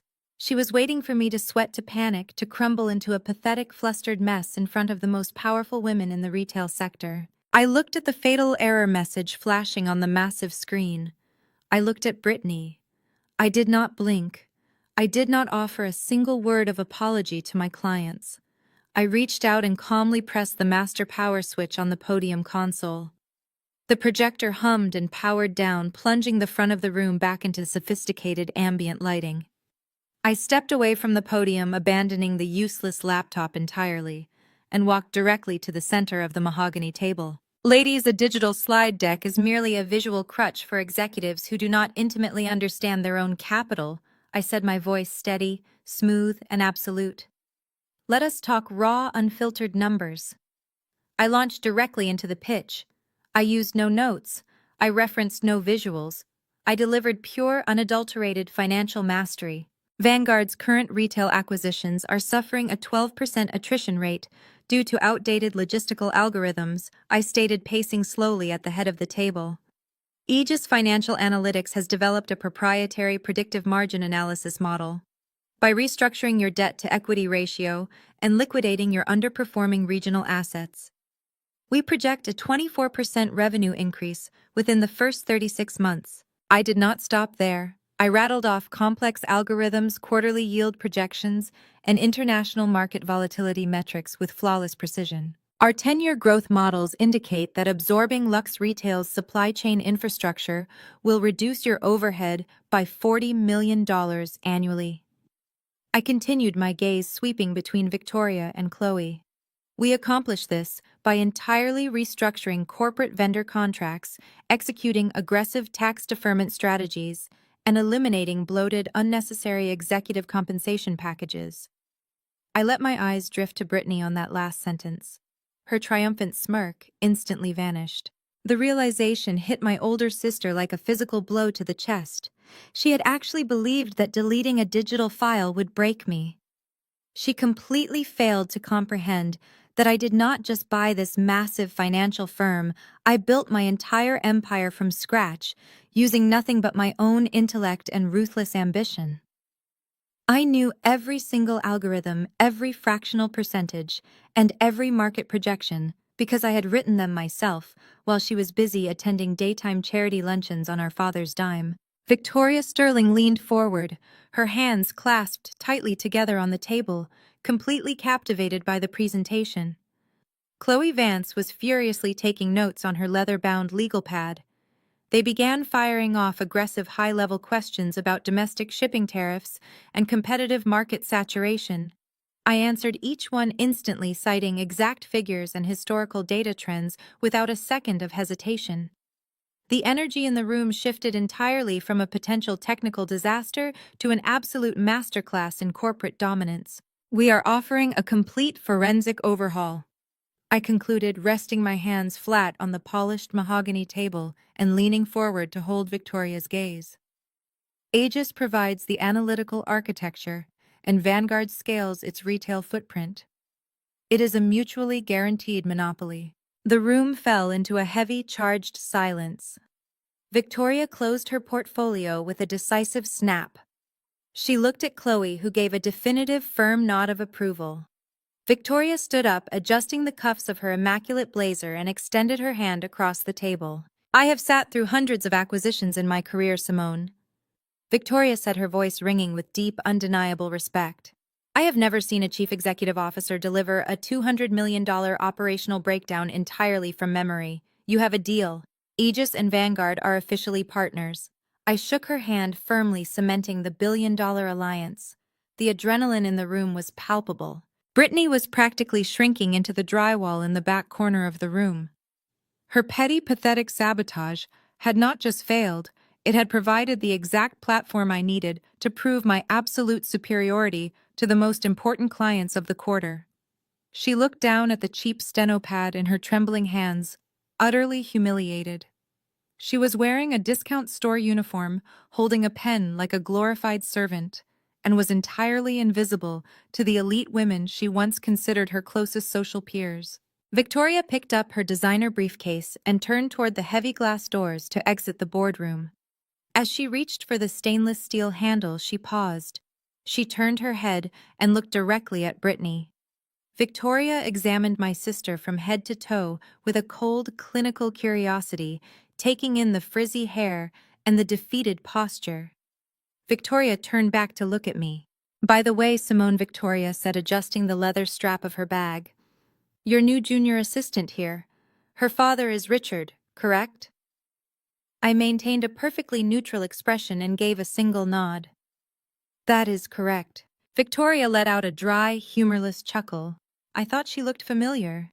"My firm handles the commercial supply chain contracts for his hardware manufacturing company. We just audited his vendor ledgers this morning.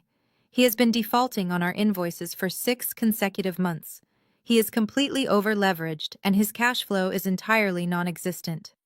Victoria pushed the heavy glass door open, stepping out into the hallway as she delivered the final devastating blow. "We are filing for his corporate bankruptcy tomorrow." The heavy glass door clicked shut, sealing Victoria and Chloe in the hallway and leaving a suffocating vacuum of silence in the boardroom. Brittany stood frozen against the back wall, her knuckles white as she gripped the cheap steno pad. The smug, triumphant sneer had been completely wiped from her face, replaced by the hollow, wide-eyed stare of a woman watching her entire family dynasty evaporate in real time. Our parents' entire persona, the country club memberships, the luxury cars, the endless bragging about Richard's manufacturing empire, was a meticulously crafted lie. They were broke. I did not give Brittany a single moment to process the destruction of her reality. I turned off the projector and pointed directly to the door. "Return to your cubicle, Brittany. You have another 400 receipts to digitize before you clock out. If I find a single error in your data entry, you will be working through the weekend." She did not argue. She did not cry. She simply lowered her head, her shoulders shaking, and stumbled out of the executive suite like a ghost. I spent the remainder of the afternoon finalizing the Vanguard merger, efficiently locking down a deal that would increase my firm's valuation by billions. By the time I took my private elevator down to the executive parking garage, it was nearly 9 o'clock. A torrential downpour had moved into the city, drumming heavily against the concrete pillars of the underground structure. The air was damp and biting. My driver usually pulled the car around, but tonight I had dismissed him, craving the quiet isolation of the drive home to process the absolute victory of the day. As I approached my sleek black sedan, a shadow detached itself from the concrete pillar near the driver's side door. My hand instinctively moved toward the panic button on my keys, but the figure stepped into the dim overhead lighting, raising both hands in a gesture of surrender. It was Richard. The imposing dictatorial patriarch who had commanded every room he ever entered was entirely gone. He stood shivering in the freezing rain, blowing in from the open garage entrance. His expensive bespoke wool topcoat was completely soaked, clinging heavily to his slumped shoulders.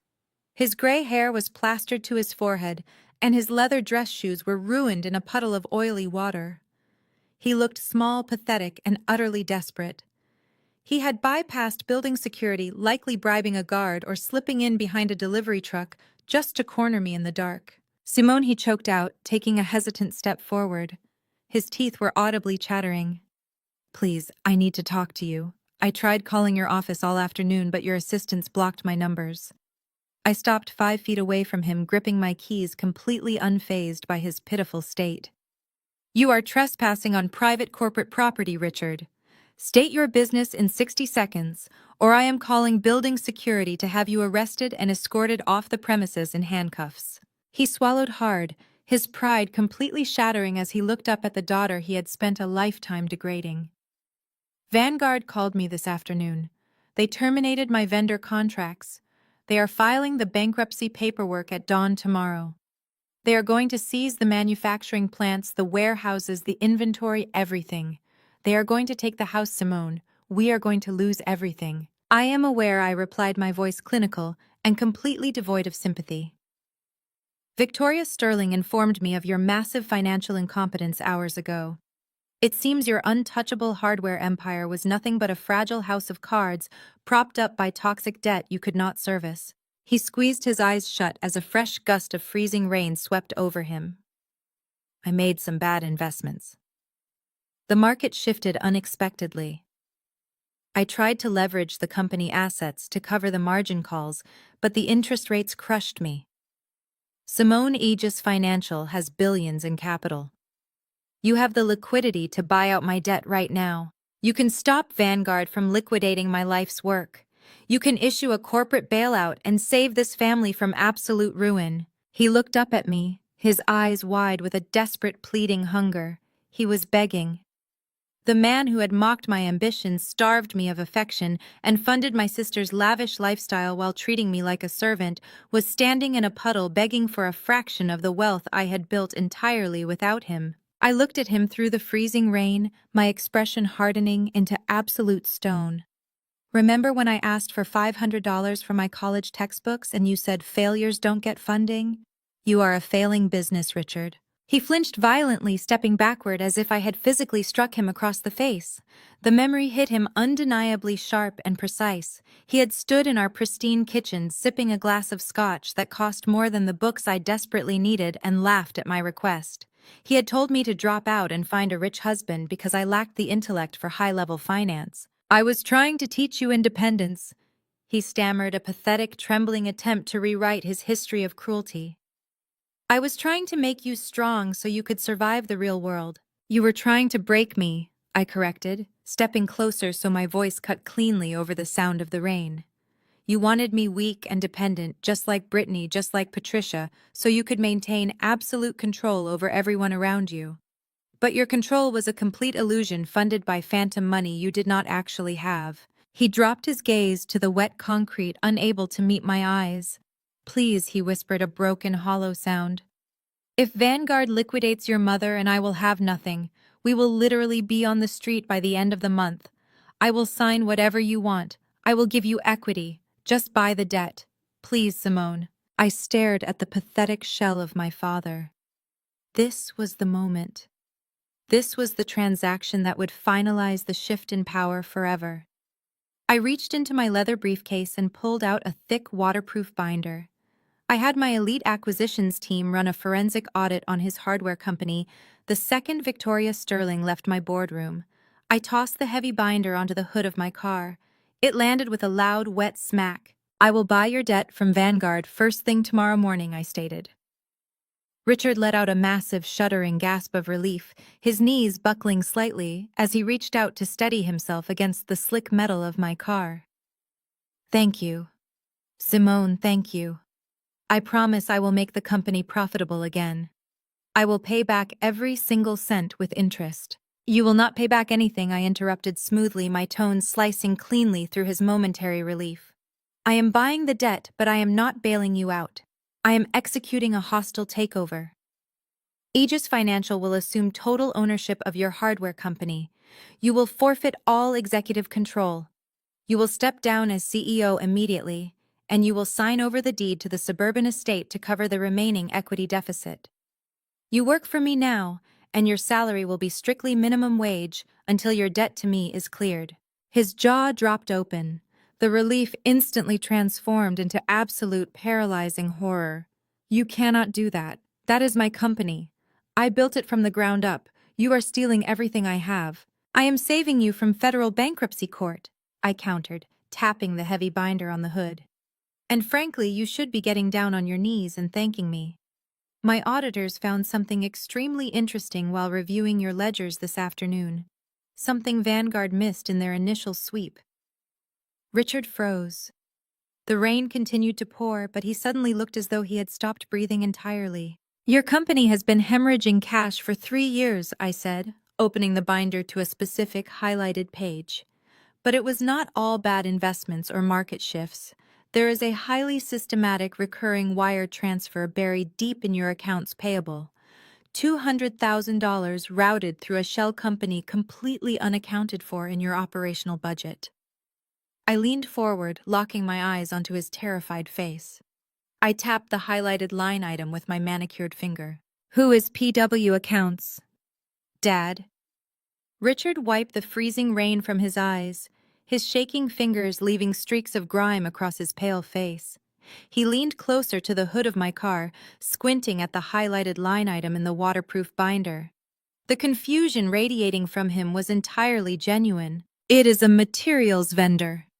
Richard stammered, his teeth clicking together in the biting cold. Pacific Wholesale. They supply the raw steel and industrial fasteners for the manufacturing plants in the Midwest. I stared at him for a long, silent moment. The absolute certainty in his voice was pathetic. I picked up the binder and turned toward the private elevator bay. "We are going upstairs," I commanded, not looking back to see if he was following. "You are dripping freezing water on my car, and you are about to require a chair." Richard trailed behind me like a beaten dog. The high-speed elevator shot us up to the executive penthouse in total silence. When the polished steel doors parted, I led him through the glass corridor and into my CEO suite. The room was warm, quiet, and aggressively intimidating. My security detail immediately handed Richard a thick microfiber towel, silently instructing him to stand on the entryway tile so his ruined leather shoes would not destroy my custom-imported rugs. I walked behind my massive desk and woke up my primary monitor. With a few swift keystrokes, I bypassed his company's basic security firewalls and pulled his internal corporate ledgers onto the massive wall-mounted flat screen for him to see. Pacific Wholesale filed for Chapter 11.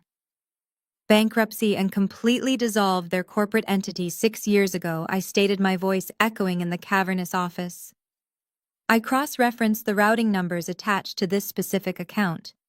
The funds are not going to a steel distributor in the Midwest. They are being routed through a digital shell company based in the Cayman Islands before being automatically deposited into a private domestic checking account. Richard clutched the microfiber towel, water dripping from his gray hair onto the collar of his ruined topcoat. "I do not understand," he whispered. "Who authorized this?" "Your chief financial officer authorized the initial vendor account," I explained smoothly.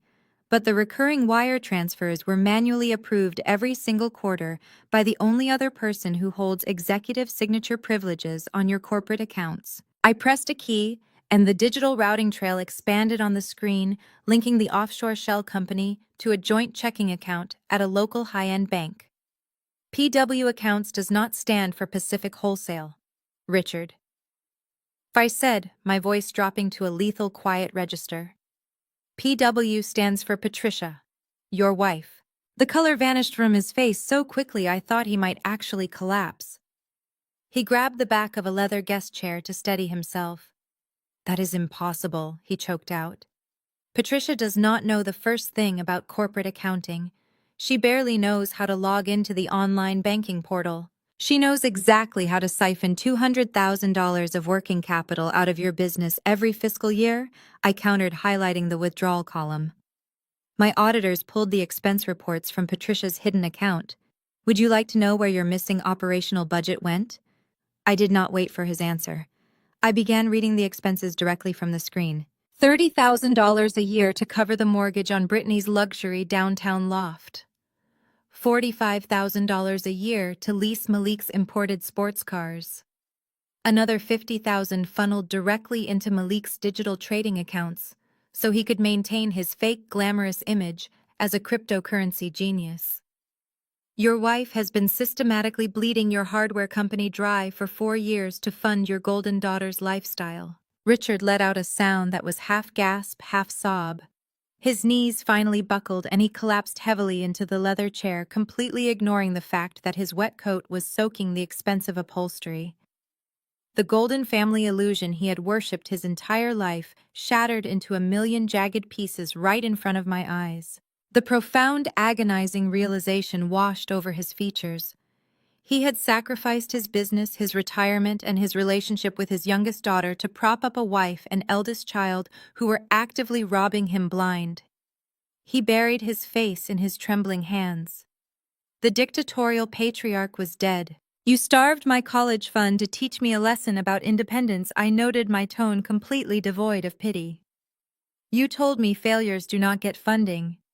Meanwhile, your wife embezzled your operational budget to buy Brittany designer handbags, and your son-in-law gambled away your house." I pulled a fresh, crisp legal contract from my desk drawer and slid it across the mahogany surface. I placed a silver pen exactly an inch from his shaking fingers. "I am buying the debt from Vanguard," I stated, stepping back to watch him. "Aegis Financial Analytics will assume total ownership of your hardware company. You are stepping down as CEO immediately. You will sign over the deed to the suburban estate to cover the remaining equity deficit, and you will retain a position as a regional manager at minimum wage until your debt to this firm is cleared. Sign it." Richard did not argue. He did not protest the hostile takeover of his life's work. He picked up the pen and signed his name, officially becoming my employee. He was a broken, empty man. I signaled my security guards, who immediately stepped forward to escort him out of the building. As the heavy oak doors clicked shut behind my father, I sat down in my leather chair. The hardware company was mine, and the suburban house was mine. But I wanted absolute, undeniable leverage before the final hammer dropped on my mother. I needed to ensure Patricia had not hidden any other financial landmines that could attach liability to the suburban estate I had just acquired. I opened a secure, encrypted background check software utilized by my top-tier acquisitions team. I typed in Patricia's full legal name, her maiden name, and her social security number. I initiated a deep dive forensic scan of her entire financial footprint, spanning the last decade. The software hummed, aggregating credit reports, banking histories, and digital footprints. Minutes later, the results populated on my screen. I scrolled past the joint accounts she shared with Richard and the hidden account she used for the embezzlement. Then a massive, glaring red flag flashed across my terminal. It was an active, highly leveraged line of credit with a major national bank. The account had a staggering balance maxed out to the absolute limit, with a history of late payments and aggressive penalty fees. But the red flag was not the debt itself, it was the name on the account. The credit card was not in Patricia's name. I leaned closer to the monitor, my blood turning to absolute ice. The account was opened exactly 8 years ago, during the exact month I had been forced to move out of their house and sleep in my car to attend college. The billing address was a private post office box registered to my mother. But the name on the active credit card and the social security number used to illegally secure the massive line of credit belonged to Simone. Patricia had not just embezzled from her husband. My mother had committed felony identity theft, using my social security number, deliberately destroying my financial future while I was struggling to survive. I stared at the glowing screen, the sheer audacity of the crime burning away any lingering microscopic shred of familial obligation I might have subconsciously held. My own mother had weaponized my identity. She had stolen my future to buy designer shoes and fund country club lunches while I was eating instant noodles in a freezing college dorm room. I did not shed a single tear. I felt nothing but a cold, absolute resolve. I picked up the sleek desk phone and dialed my head of security. "Bring Patricia up to the penthouse immediately," I ordered. "She is waiting in the ground floor lobby for Richard. Escort her directly into my office." Less than 3 minutes later, the heavy mahogany doors swung open. Patricia marched into the room, radiating a toxic, misplaced arrogance. She was wearing a pristine Chanel suit, undoubtedly purchased with stolen funds, and clutching a crocodile leather handbag. Her chin was tilted up, ready to deliver her usual scathing lecture. Then she saw Richard. He was still slumped in the leather guest chair, soaked to the bone, staring blankly at his ruined shoes. "What on earth have you done to your father, Simone?" Patricia shrieked, her voice echoing shrilly across the expansive suite. "You always were a vindictive, ungrateful girl.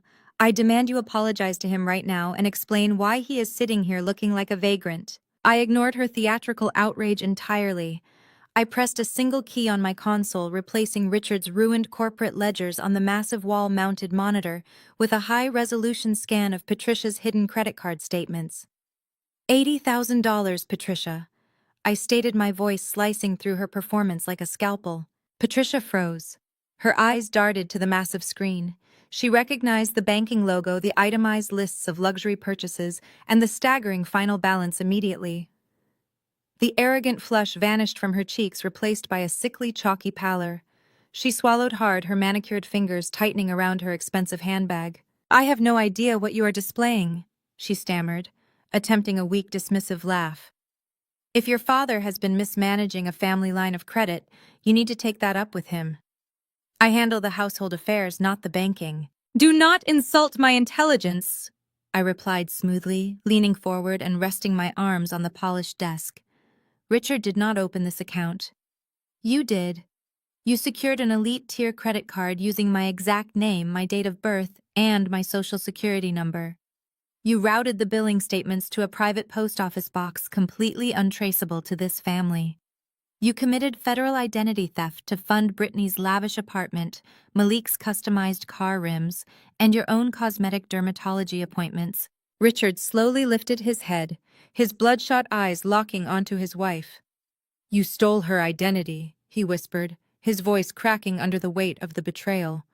"You told me her credit was ruined because she was financially irresponsible. You told me she was failing." Patricia realized her husband was useless. She realized the undeniable digital evidence was staring her in the face. With her back against the wall, she abandoned the denial and pivoted instantly to the most toxic, narcissistic defense imaginable. She squared her shoulders, her eyes flashing with indignant rage. "So what if I did?" Patricia snarled, stepping closer to my desk. "I gave birth to you, I clothed you, I fed you, and I put a roof over your head for 18 years. Your credit score belongs to me. You owe me everything you have. Using your name to maintain our family's social standing was the absolute least you could do to repay the endless sacrifices I made for your ungrateful, miserable existence." Her twisted logic hung in the air, a stunning testament to her absolute delusion. She genuinely believed that giving birth to me granted her the perpetual right to sabotage my life.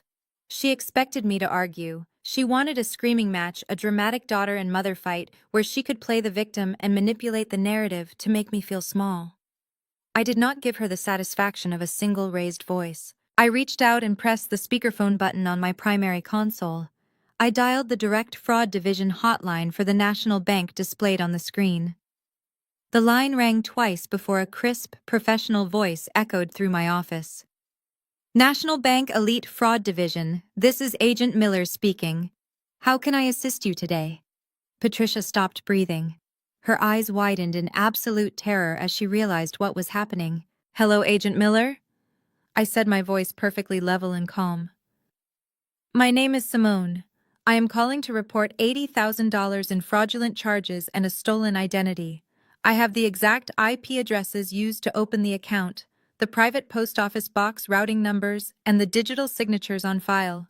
"Simone, hang that up right now," Patricia hissed, lunging forward across the desk to grab the phone. My security guards moved faster. Two massive men in tailored suits stepped out from the shadows, grabbing Patricia by the arms and hauling her backward. She struggled violently, her expensive handbag hitting the floor, but they held her firmly in place. "I have the perpetrator in my office right now." I continued, speaking clearly to the bank agent over the sound of my mother struggling. "Her name is Patricia. She used my social security number to open the account 8 years ago. I am authorizing a complete lock on the account and requesting an immediate federal fraud investigation." "Understood," the agent replied efficiently. "We are locking the account immediately. Given the monetary value, this constitutes felony fraud. We will be dispatching our investigative findings to federal authorities." "Thank you," I said, and ended the call. The dial tone echoed in the silent room. Patricia was hyperventilating, struggling fruitlessly against the security guards. "You cannot do this to your own mother. I will go to jail. They will lock me up in federal prison. You are destroying your own family." "You destroyed this family the day you decided my future was a slush fund for your vanity?" I replied, standing up and buttoning my blazer. You should have considered federal sentencing guidelines before you decided my credit score belonged to you. Richard, do something, Patricia screamed, looking at her husband. Tell her to stop this. Richard simply lowered his head back into his hands, completely broken. He had nothing left to offer. He was a ruined man watching his criminal wife face the exact consequences she had spent a decade earning. I walked out from behind my desk and stood directly in front of Patricia. She was trembling, her expensive makeup running down her cheeks, the illusion of the perfect suburban matriarch entirely shattered. I am not the one sending you to prison, Patricia, I said quietly. I just made the phone call. You built this cage yourself. As I finished speaking, the heavy glass doors leading into the executive suite lobby slid open. The timing was absolutely flawless. I had tipped off the local authorities the moment my auditors found the credit file, long before Patricia even stepped onto the elevator. Two uniformed police officers strode onto the polished tile, their hands resting cautiously on their utility belts. They surveyed the room, taking in Richard's defeated posture and the security guards restraining my mother. The lead officer stepped forward, his gaze locking directly onto the frantic, sobbing woman in the Chanel suit. We received a priority call regarding a felony identity theft and credit fraud in progress. The officer stated, his voice ringing with absolute authority. Are you Patricia? The lead officer's hand hovered over the metallic handcuffs clipped to his belt. The heavy, unmistakable clink of the steel chains echoed in the dead silence of my executive suite. Patricia did not sneer. She did not raise her chin. Her pristine Chanel suit suddenly looked like a cheap costume as her knees gave out completely.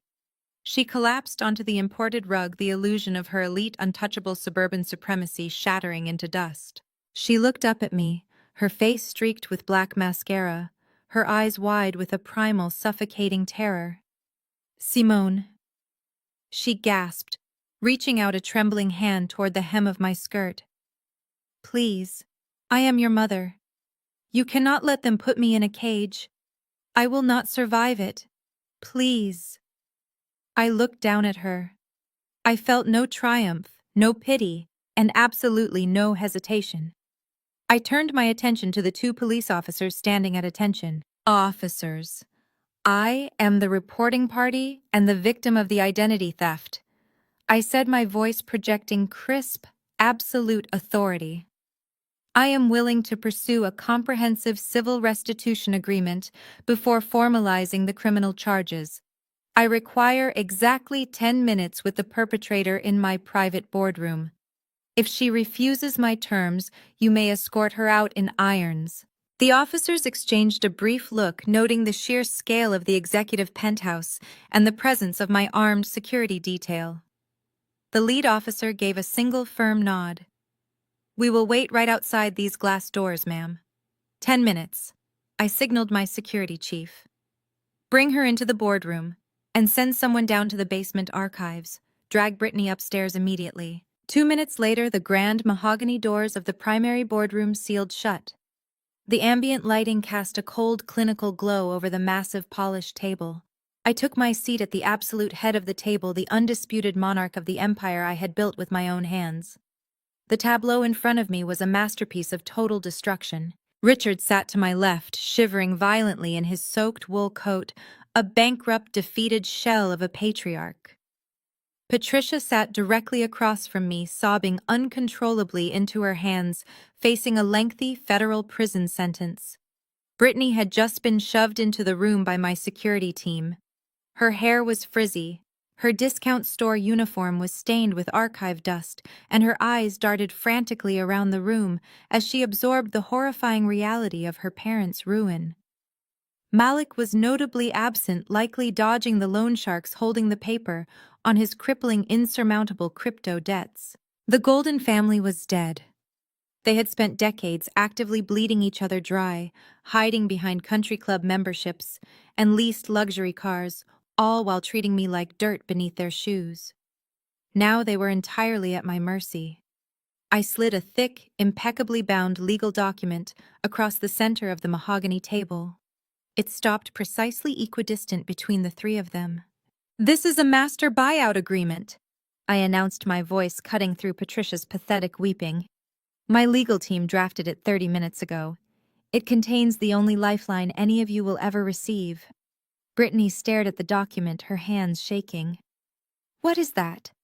What are you making them do, Simone? I shifted my gaze to my older sister, locking onto her terrified eyes. I am offering a master contract to save all of your pathetic lives. First, I will personally pay off the $80,000 fraudulent credit card balance, and I will formally withdraw my federal identity theft complaint. That keeps you out of a federal penitentiary, Patricia. Patricia let out a loud, gasping sob of relief, reaching for the document. I slammed my hand flat against the table, stopping her instantly. I was not finished. Second, I continued, my tone lowering to a lethal register. I will purchase Richard's toxic debt from Vanguard, halting the liquidation of the hardware company and keeping you out of bankruptcy court tomorrow morning.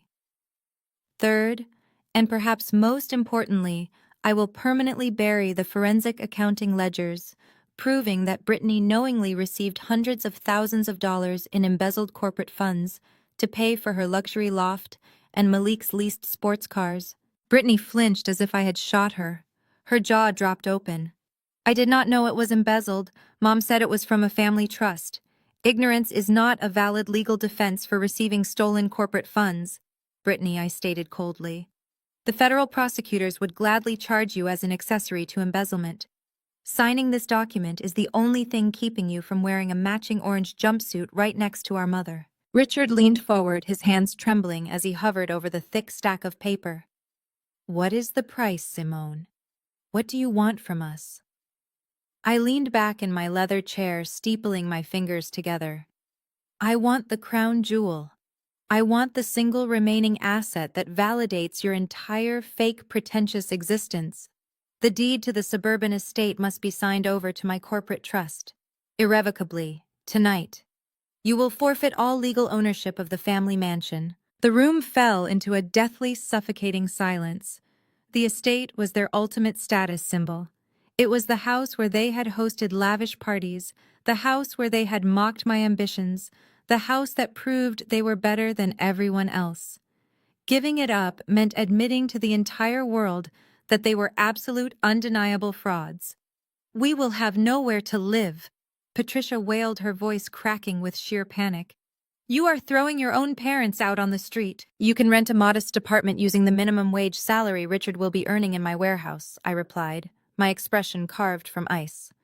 Or you can refuse the contract. Keep the house and the bank will foreclose on it while you sit in a federal holding cell.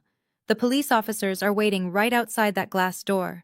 You have exactly 60 seconds to decide. I picked up a heavy silver fountain pen and tossed it onto the center of the master contract. There was no debate. There was no alternate strategy. They were completely cornered, outplayed, and outmatched by the daughter they had actively tried to destroy. Richard grabbed the pen first. His hand shook so violently he could barely hold it steady, but he scratched his signature onto the bottom line. He pushed the document toward Patricia. She squeezed her eyes shut, hot tears ruining the last of her expensive makeup, and signed her name officially, surrendering her kingdom to save her own skin. Brittany grabbed the pen last, scribbling her signature with frantic, terrified speed. The ink was barely dry on the heavy paper. The absolute transfer of power was complete. I reached out and pulled the master contract across the table, closing the leather binder with a sharp, decisive snap. Before anyone could utter a single word, the heavy mahogany doors swung open. My chief of security marched into the boardroom, his face set in a grim, urgent expression. He bypassed my family entirely, walking straight to the head of the table and leaning down to my ear. Ma'am, the security chief said, his voice loud enough for the entire room to hear. Malik just emptied his wife's joint checking account. He abandoned his leased vehicles at the terminal and is currently at the airport trying to board a one-way flight to Dubai. He did what Brittany gasped, the color draining entirely from her face. She frantically dug into her cheap discount store uniform pocket, pulling out her cracked smartphone. Her trembling thumbs pulled up her banking application. The screen glowed harshly in the dim boardroom, reflecting the absolute terror in her wide eyes. $0.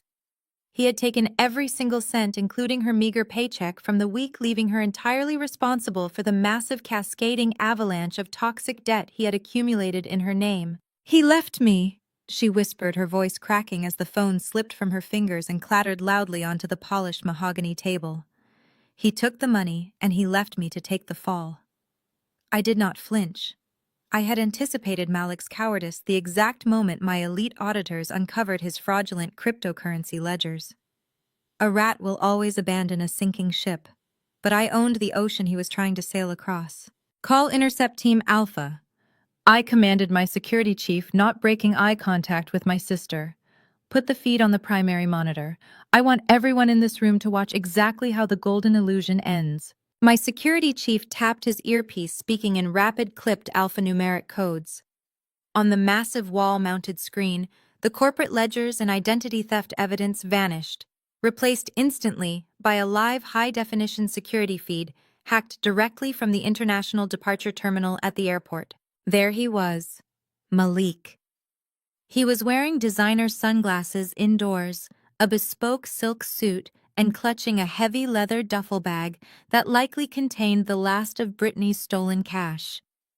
He was standing in the priority boarding lane, nervously checking his diamond-encrusted watch, inches away from handing his first-class ticket to the gate agent. Zoom in on the gate number, I instructed. The camera feed magnified, focusing on the glowing blue digital sign hovering directly above Malik's head. Gate 24. A cold, sharp smile finally broke across my face. The universe possessed a phenomenal, ruthless sense of humor. Gate 24, I said aloud, my voice echoing in the dead silence of the boardroom. Do you recognize that terminal, Patricia Richard? My parents stared at the screen in mute, paralyzed horror. 10 years ago, I continued my tone, dropping to a lethal, icy whisper. You booked a luxury family vacation to the Maldives. You packed your custom luggage, loaded Brittany and Malik into the first-class cabin, and handed me the keys to the house at that exact gate. You told me I was not socially fit to accompany you.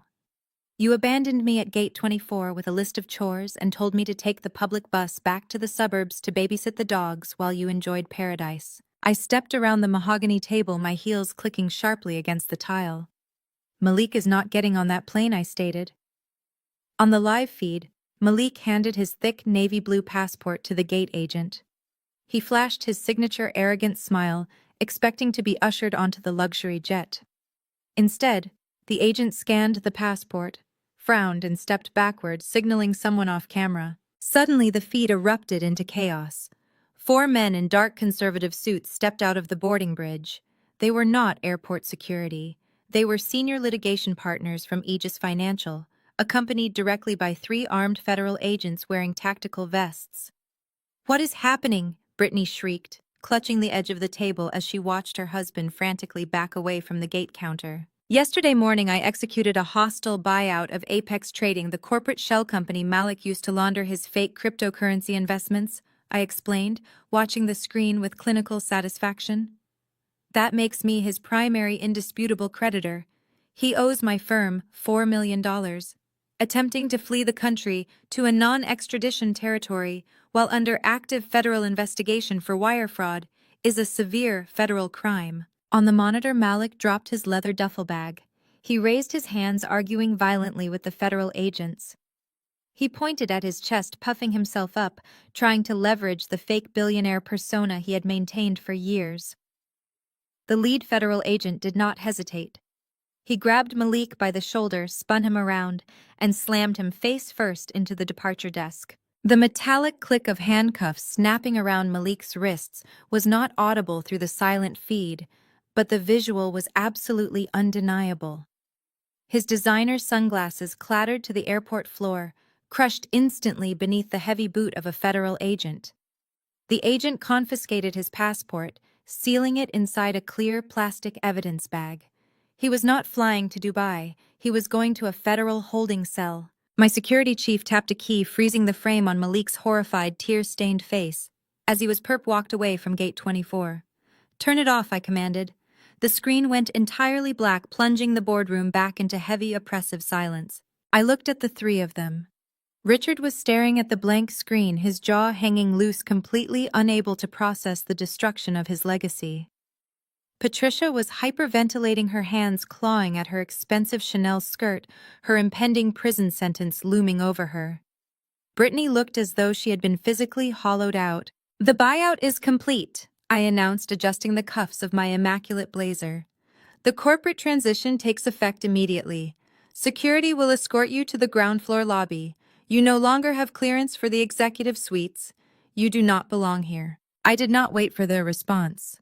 I turned and walked out of the boardroom, leaving my highly trained security team to herd the shattered remnants of my family toward the service elevator. I took my private lift down to the primary corporate lobby, intending to speak with my reception staff about revoking their building access permanently. The lobby of Aegis Financial was a sprawling, immaculate expanse of white marble and floor-to-ceiling glass. High above the reception desk, a bank of massive plasma televisions continuously broadcast global financial news. As the service elevator doors opened and my security team marched Richard, Patricia, and Brittany into the lobby, the breaking news alert flashed across the screens. The local media had already intercepted the airport arrest.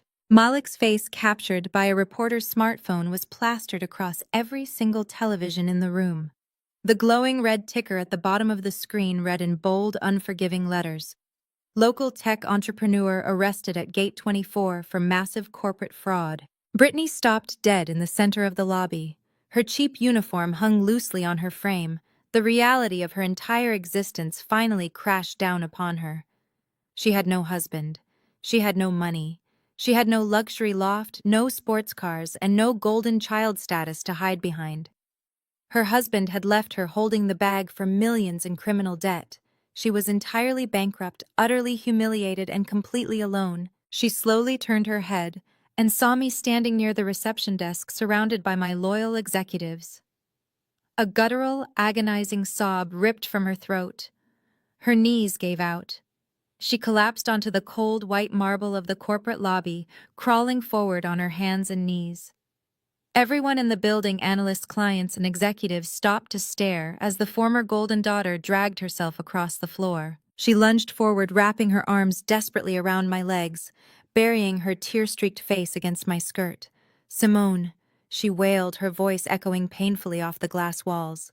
"Simone, please, I have nothing. I have absolutely nothing. You have to save me. Please, I am begging you. Do not let them take me." I stared down at the pathetic, writhing spectacle unfolding on the pristine white marble of my corporate lobby. Brittany dug her acrylic nails into the fabric of my skirt, her tears leaving dark, wet streaks across the immaculate material. The entire ground floor had ground to an absolute halt. Junior analysts, senior vice presidents, and wealthy clients stood frozen in their tracks, watching the former golden child of the hardware empire reduce herself to a groveling, hysterical mess. "I am so sorry," Simone Brittany choked out, her face pressed against my knees. "I am sorry for everything. I am sorry I laughed when Mom cut off your college tuition.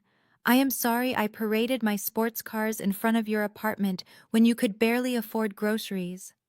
I am sorry I took the corporate money I did not know Malik was going to leave me. I have hundreds of thousands of dollars in debt in my name, and I do not even have a bank account left to buy lunch today. Please, you are my sister. You have to fix this." I did not move a single muscle. I let her weep. I let the absolute crushing weight of her public humiliation settle over the lobby. A few feet away, my security team was actively dragging Richard and Patricia toward the revolving glass exit doors. Patricia was clawing at the air, trying to reach her precious eldest daughter, screaming my name in a hoarse, ragged voice. "Let her go!" Patricia shrieked, fighting against the massive security guard gripping her upper arms. "Simone, she is your flesh and blood. You cannot leave her like this." The heavy glass doors slid shut, cutting off my mother's frantic screaming entirely. I watched through the transparent panels as Richard stumbled out onto the concrete pavement, looking completely disoriented, while Patricia collapsed against a concrete pillar. They were officially locked out of my fortress. They could not save Brittany. They could not even save themselves. I slowly reached down and firmly detached Brittany's trembling fingers from my skirt. I stepped back, forcing her to fall forward onto her hands. She looked up at me, her face blotchy, her breath coming in ragged, ugly gasps. She was waiting for a lifeline. She was waiting for the unconditional bailout she had received every single time she had manufactured a crisis in her entirely pampered life. "I don't need your apology, Brittany," I stated, my voice echoing coldly across the silent marble lobby. "I just needed you to understand what reality feels like. Now get back to your cubicle, those files won't sort themselves." I turned my back on her without another word. I signaled my security chief with a sharp nod, instructing him to ensure she returned to her basement archive desk immediately. I walked gracefully toward my private elevator, the rhythmic click of my heels breaking the silence of the room. I did not look back, as the polished steel doors slid shut, sealing me inside my ascending sanctuary, while Brittany's renewed sobbing echoed through the ground floor 3 months later. The bitter autumn wind swept through the immaculate, sprawling grounds of the suburban estate, rustling the vibrant orange leaves of the ancient oak trees. I stood by the massive floor-to-ceiling windows of the grand dining room, holding a steaming cup of black coffee, watching my private landscaping team meticulously trim the hedges lining the stone driveway. A tremendous amount of corporate and personal restructuring had occurred over the past 90 days. The transfer of power was absolute and undeniable. Richard was currently wearing a blue canvas vest with a plastic name tag, working a minimum wage shift at one of my regional hardware distribution warehouses. My floor managers reported that he arrived exactly 10 minutes early every single day, absolutely terrified of losing the only meager income keeping him and his wife off the streets. Patricia was living in a cramped 2-bedroom apartment on the wrong side of the city, learning how to navigate public transportation because her luxury SUV had been immediately repossessed by my aggressive acquisitions team. Malik was sitting in a maximum security federal holding facility without bail, awaiting a massive wire fraud trial that would undoubtedly result in a lengthy prison sentence. And Brittany was clocking into the windowless basement archives of Aegis Financial every single morning at exactly 8 o'clock. She spent her days covered in dust, organizing thousands of paper files under the strict, unforgiving supervision of a floor manager who did not care about her past social standing. I garnished exactly 80% of her wages to slowly pay down the massive mountain of criminal debt her husband had abandoned her with. She was exhausted, silent, and entirely broken. I walked away from his window and approached the massive mahogany dining table. I had spent the last 2 months completely gutting and renovating the interior of the house, stripping away every ounce of Patricia's tacky, pretentious decor. The surface of the new table was polished to a mirror finish, stretching majestically across the cavernous room. At the very head of the table sat a stack of heavy cream-colored cardstock envelopes. Thanksgiving was exactly 2 weeks away. For my entire life, this specific holiday had been a heavily weaponized event.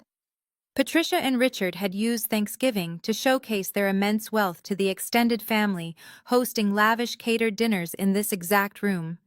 They had historically seated me at the furthest end of the table, loudly dismissing my achievements, mocking my financial independence, and forcing me to watch them shower Brittany and Malik with praise and wildly expensive gifts. It was their annual performance of supreme dominance. This year, the performance belonged entirely to me. I picked up one of the heavy envelopes, running my thumb over the gold foil embossing. I had meticulously curated the guest list. I invited every single aunt, uncle, and distant cousin who had ever sat at this table and laughed at my expense. I invited the wealthy suburban neighbors Patricia used to desperately try to impress. And of course, I mailed formal mandatory invitations to Richard, Patricia, and Brittany.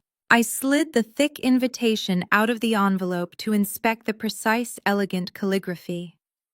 The text formally requested their presence for a grand Thanksgiving feast.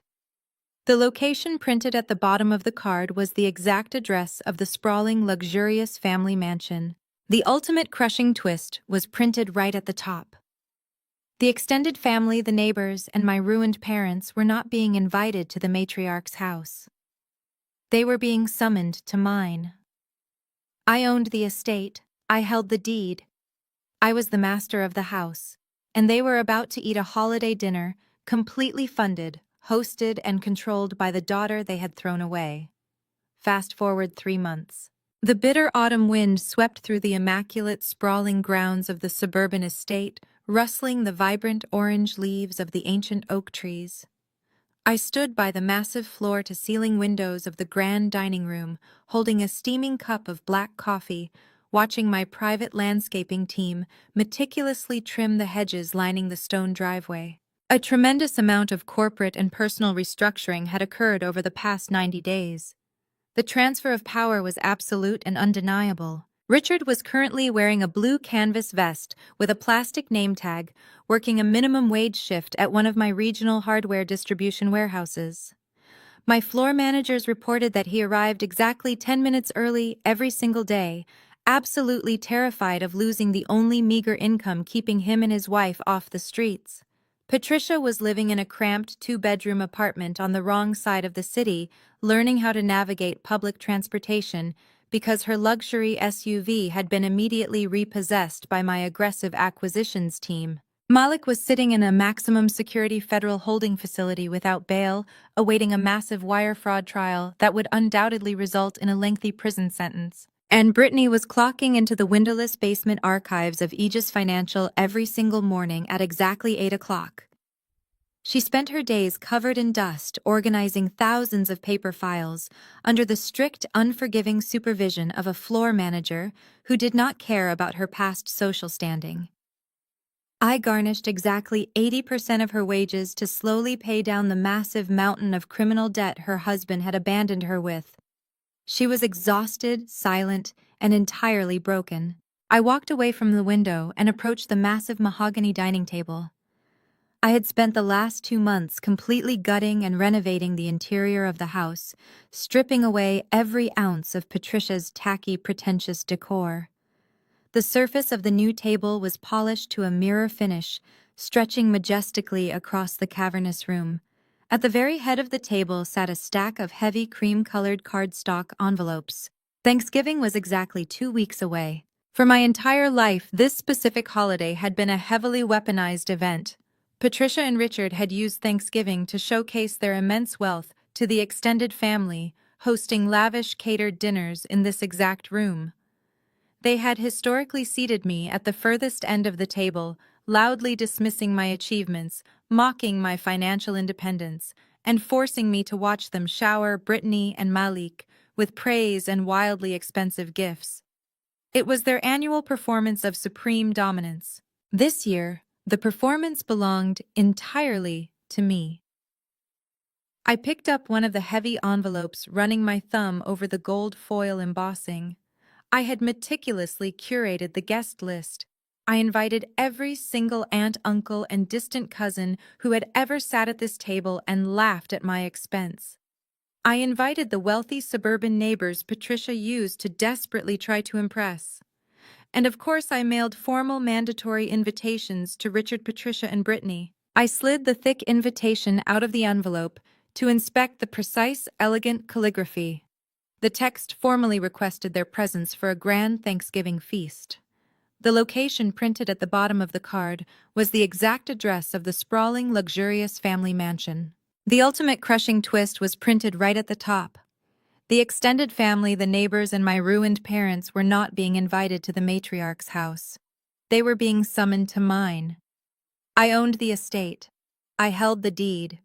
I was the master of the house, and they were about to eat a holiday dinner completely funded, hosted and controlled by the daughter they had thrown away. Thanksgiving evening arrived with a biting chill. I stood in the grand foyer wearing a bespoke tailored dress that cost more than Richard currently made in a year, welcoming my guests. The extended family flowed through the double doors. They were immediately struck silent by the transformation. I had erased Patricia completely. The heavy, oppressive velvet drapes and gaudy gold leaf mirrors she had hoarded were gone. In their place, my interior designers had installed sleek gallery-style lighting, minimalist contemporary art, and clean architectural furniture. It was sophisticated, intimidating, and entirely mine. At exactly 6 o'clock, the doorbell chimed with a hollow, hesitant ring. My private butler opened the door. Richard, Patricia, and Brittany stood on the freezing porch. They looked entirely out of place. Richard wore a faded suit that had seen better days. Patricia clutched a cheap canvas handbag, her posture hunched, the arrogant matriarch replaced by a terrified, impoverished tenant. Brittany just stared at the marble floor, her eyes hollow and dark.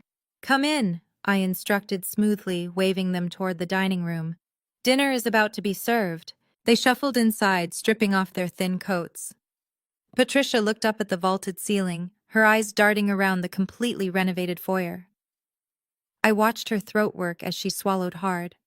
Her entire legacy, the visual proof of her fabricated superiority, had been wiped from existence in less than 60 days.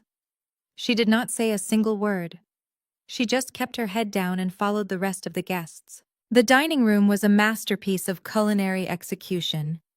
My private executive chef and his staff seamlessly poured vintage wine and arranged plates of perfectly roasted turkey truffle mashed potatoes and artisanal side dishes. I took my seat at the absolute head of the mahogany table. This was Richard's former throne. He stopped for a fraction of a second, his eyes locking onto me sitting in his chair, before he silently pulled out a standard guest chair near the middle of the table and sat down. Patricia and Brittany flanked him. The dynamic reversal was staggering. For my entire life, this table had been a tribunal where I was the primary target. Now the extended family and the wealthy neighbors completely ignored my parents. Aunt Martha, who used to mock my community college degree, spent the entire first course praising the phenomenal success of Aegis Financial. Uncle Greg asked if I had any open positions for his son. The neighbors practically tripped over themselves complimenting the breathtaking redesign of the estate. I engaged them all with effortless, polished grace. I held court. I poured the wine, directed the conversation, and commanded the absolute respect of every single person in the room. And the three of them just sat there. Richard ate his food methodically, chewing in silence, staring blankly at his silver fork. Patricia barely touched her plate. She kept her hands tightly folded in her lap, shrinking into her chair as the relatives who used to fawn over her now treated her like an invisible, mildly embarrassing charity case. Brittany pushed a piece of turkey around her plate, her eyes wide and vacant, the crushing reality of Malik's abandonment and her insurmountable debt clearly playing on a loop in her mind. There was no yelling. There were no toxic passive-aggressive remarks about my hair, my job, or my lack of a husband. The dictatorial patriarch, the narcissistic mother, and the entitled golden child had absolutely nothing left to say. The silence of their defeated egos was deafening. It was more satisfying than any screaming match could ever be. I was watching them eat the food I paid for in the house I owned, surrounded by people who only respected power. By 9 o'clock, the extended family and neighbors had finished their extravagant desserts and begun to filter out of the house. They shook my hand, thanked me profusely for the extraordinary evening, and quickly bypassed Richard and Patricia without making eye contact. They knew the power had shifted, and they had immediately aligned themselves with the victor. When the heavy front doors finally clicked shut behind the last neighbor, the house fell into a profound, heavy stillness. My service staff quietly cleared the fine china and crystal glasses, disappearing into the kitchen and leaving me entirely alone with my family. I remained seated at the head of the long mahogany table, swirling the last half-inch of deep red wine in my glass. Richard, Patricia, and Brittany had not moved. They sat frozen in their chairs, surrounded by the remnants of the holiday feast. The ambient gallery lighting cast sharp, unforgiving shadows across their exhausted faces. The air in the room was thick, heavy with the absolute crushing finality of their situation. Richard slowly placed his linen napkin on the polished wood. His hands were weathered, calloused from weeks of pulling warehouse shifts. He looked up the length of the table, his eyes meeting mine. The fight had been entirely drained out of him. He was a man who had traded his soul for a facade that no longer existed. "What happens to us now, Simone?" Richard quietly asked, his voice barely a quiet, gravelly whisper. Patricia let out a soft, shuddering breath, her eyes darting toward me with naked, pathetic terror. Brittany did not even blink, just staring blankly at the center of the table, waiting for the executioner to drop the final axe. I set my wine glass down. The sharp clink of the crystal against the wood echoed like a gunshot in the silent room. I reached into the sleek leather portfolio resting beside my chair. I pulled out 3 thick sealed manila envelopes. I did not smile. I did not gloat. I simply looked at the 3 strangers sitting at my dining table, feeling absolutely nothing for them. I leaned forward and slid the 3 manila envelopes firmly across the pristine mahogany surface. They glided perfectly, coming to a halt directly in front of Richard, Patricia, and Brittany. "I am selling this house tomorrow," I stated, my voice echoing with lethal absolute authority. "Here are your new life assignments." Richard's hands trembled violently as he reached out and broke the heavy wax seal on the thick envelope bearing his and Patricia's names. He pulled out a stack of dense, legally binding documents. I watched with absolute clinical detachment as his eyes scanned the first page. It is a standard lease agreement for a very modest 2-bedroom apartment located in the industrial district on the far east side of the city. I informed them, my voice slicing effortlessly through the heavy, oppressive silence of the dining room.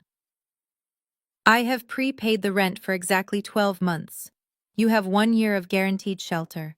After that, you are entirely responsible for your own survival." Patricia gasped, dropping the lease as if the paper itself had burned her fingers. She stared blindly at the address printed at the top of the page. It was a neighborhood she had spent her entire adult life mocking during her lavish country club luncheons. "Turn to the next page," I instructed Richard. He swallowed hard, his Adam's apple bobbing, and flipped the heavy parchment. Staring back at him were 2 standard employee contracts.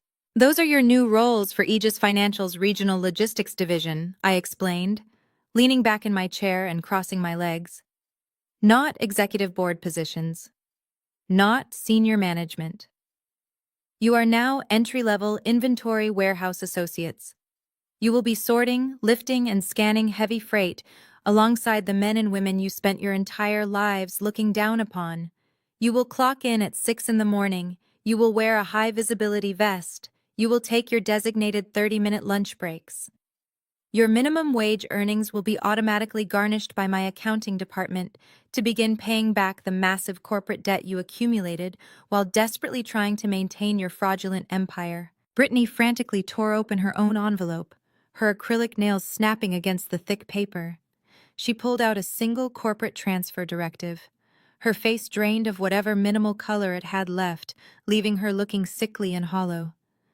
"Cleveland," she whispered, her voice breaking into a pathetic squeak. "You are transferring me to Cleveland. Aegis Financial has a massive high-volume data entry processing center in Ohio." I corrected her smoothly, sipping my wine. "It is a windowless, high-security facility where you will input alphanumeric tax codes for 9 hours a day. The cost of living in that specific sector of Ohio is significantly lower, which is absolutely necessary since your wages are heavily garnished to pay for Malik's federal legal fees and your outstanding criminal restitution. The corporate housing provided is a small furnished studio apartment near the interstate highway. You report to your new regional floor manager on Monday morning at exactly 8 o'clock. Do not be late. He is not nearly as forgiving as I am." Brittany dropped the paper onto the mahogany table. She looked at me, her eyes begging for a reprieve, searching for the sisterly bond she had spent 30 years actively destroying. "I cannot live in Ohio," she choked out, tears finally spilling over her lashes. "I do not know a single person there. I have absolutely nothing there." "You have a job," I replied coldly, meeting her desperate gaze without a shred of empathy. "Which is far more than you deserve after actively participating in the embezzlement that nearly bankrupted this entire family. You are lucky I did not hand your financial records directly to the federal prosecutors." Patricia began to weep quietly, her face buried in her trembling hands, her perfect manicure digging into her scalp. Richard just stared blankly at the employment contract. The reality of a mechanical time clock, a bright orange safety vest, and mandatory overtime stretching out before him for the rest of his natural life was finally sinking in. He looked up at me, his former arrogance completely extinguished, replaced by the hollow gaze of a thoroughly beaten man. "We have absolutely no other choice, do we?" he asked, his voice rough and defeated. "No," I confirmed, my tone flat and uncompromising. "You are entirely bankrupt. Your assets have been legally seized. Your social circle has completely abandoned you." The people who just ate dessert in this room will never return your phone calls again. If you walk out of this house without signing those exact contracts, you will be sleeping on the concrete pavement by midnight. Choose wisely. Richard picked up the sleek silver pen resting beside his dessert plate. His hand shook violently, the metal rattling against the table as he signed his name on the dotted line. He traded his legacy for a warehouse job. He handed the pen to Patricia, who signed through her blinding tears without even bothering to read the strict terms and conditions. Brittany followed suit, her signature barely legible, her spirit completely broken. They surrendered. They traded their immense pride for basic survival. They must literally clock in and work for the daughter they deemed worthless just to keep a roof over their heads. They had no choice but to accept their new reality. The next morning arrived crisp, cold, and blindingly clear. I stood on the sprawling front porch of my newly reclaimed estate, wearing a tailored cashmere coat against the biting autumn air. A single battered rented moving truck idled loudly in the circular stone driveway.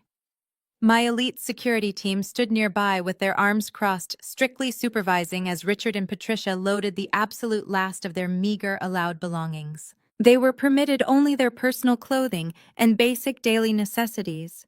Everything else, the expensive art, the antique silver, the luxury imported vehicles, the designer furniture officially belonged to my holding company. I watched with quiet satisfaction as Richard struggled to lift a heavy cardboard box, his face red and straining with exertion. He looked entirely aged. Patricia stood shivering by the back of the truck wearing a plain wool coat, looking absolutely ordinary. Brittany was already gone. She had boarded a cheap, discounted commercial flight to Ohio long before sunrise, carrying only 2 suitcases to her new, windowless existence. The heavy steel doors of the moving truck slammed shut with a resounding metallic crash. Richard and Patricia climbed slowly into the cab of the moving van. They did not look back at the grand mansion they once ruled with absolute authority. They did not look at me standing victorious on the marble steps. The truck rumbled down the long tree-lined driveway, kicking up dead dry leaves as it turned onto the main highway and disappeared from sight forever. The autumn air was perfectly still. The toxic, suffocating weight that had pressed down on my shoulders for my entire life lifted entirely. I turned away from the empty driveway and walked gracefully down the steps toward my waiting chauffeur-driven luxury car. The driver quickly opened the heavy rear door. I slid into the plush, pristine leather seat.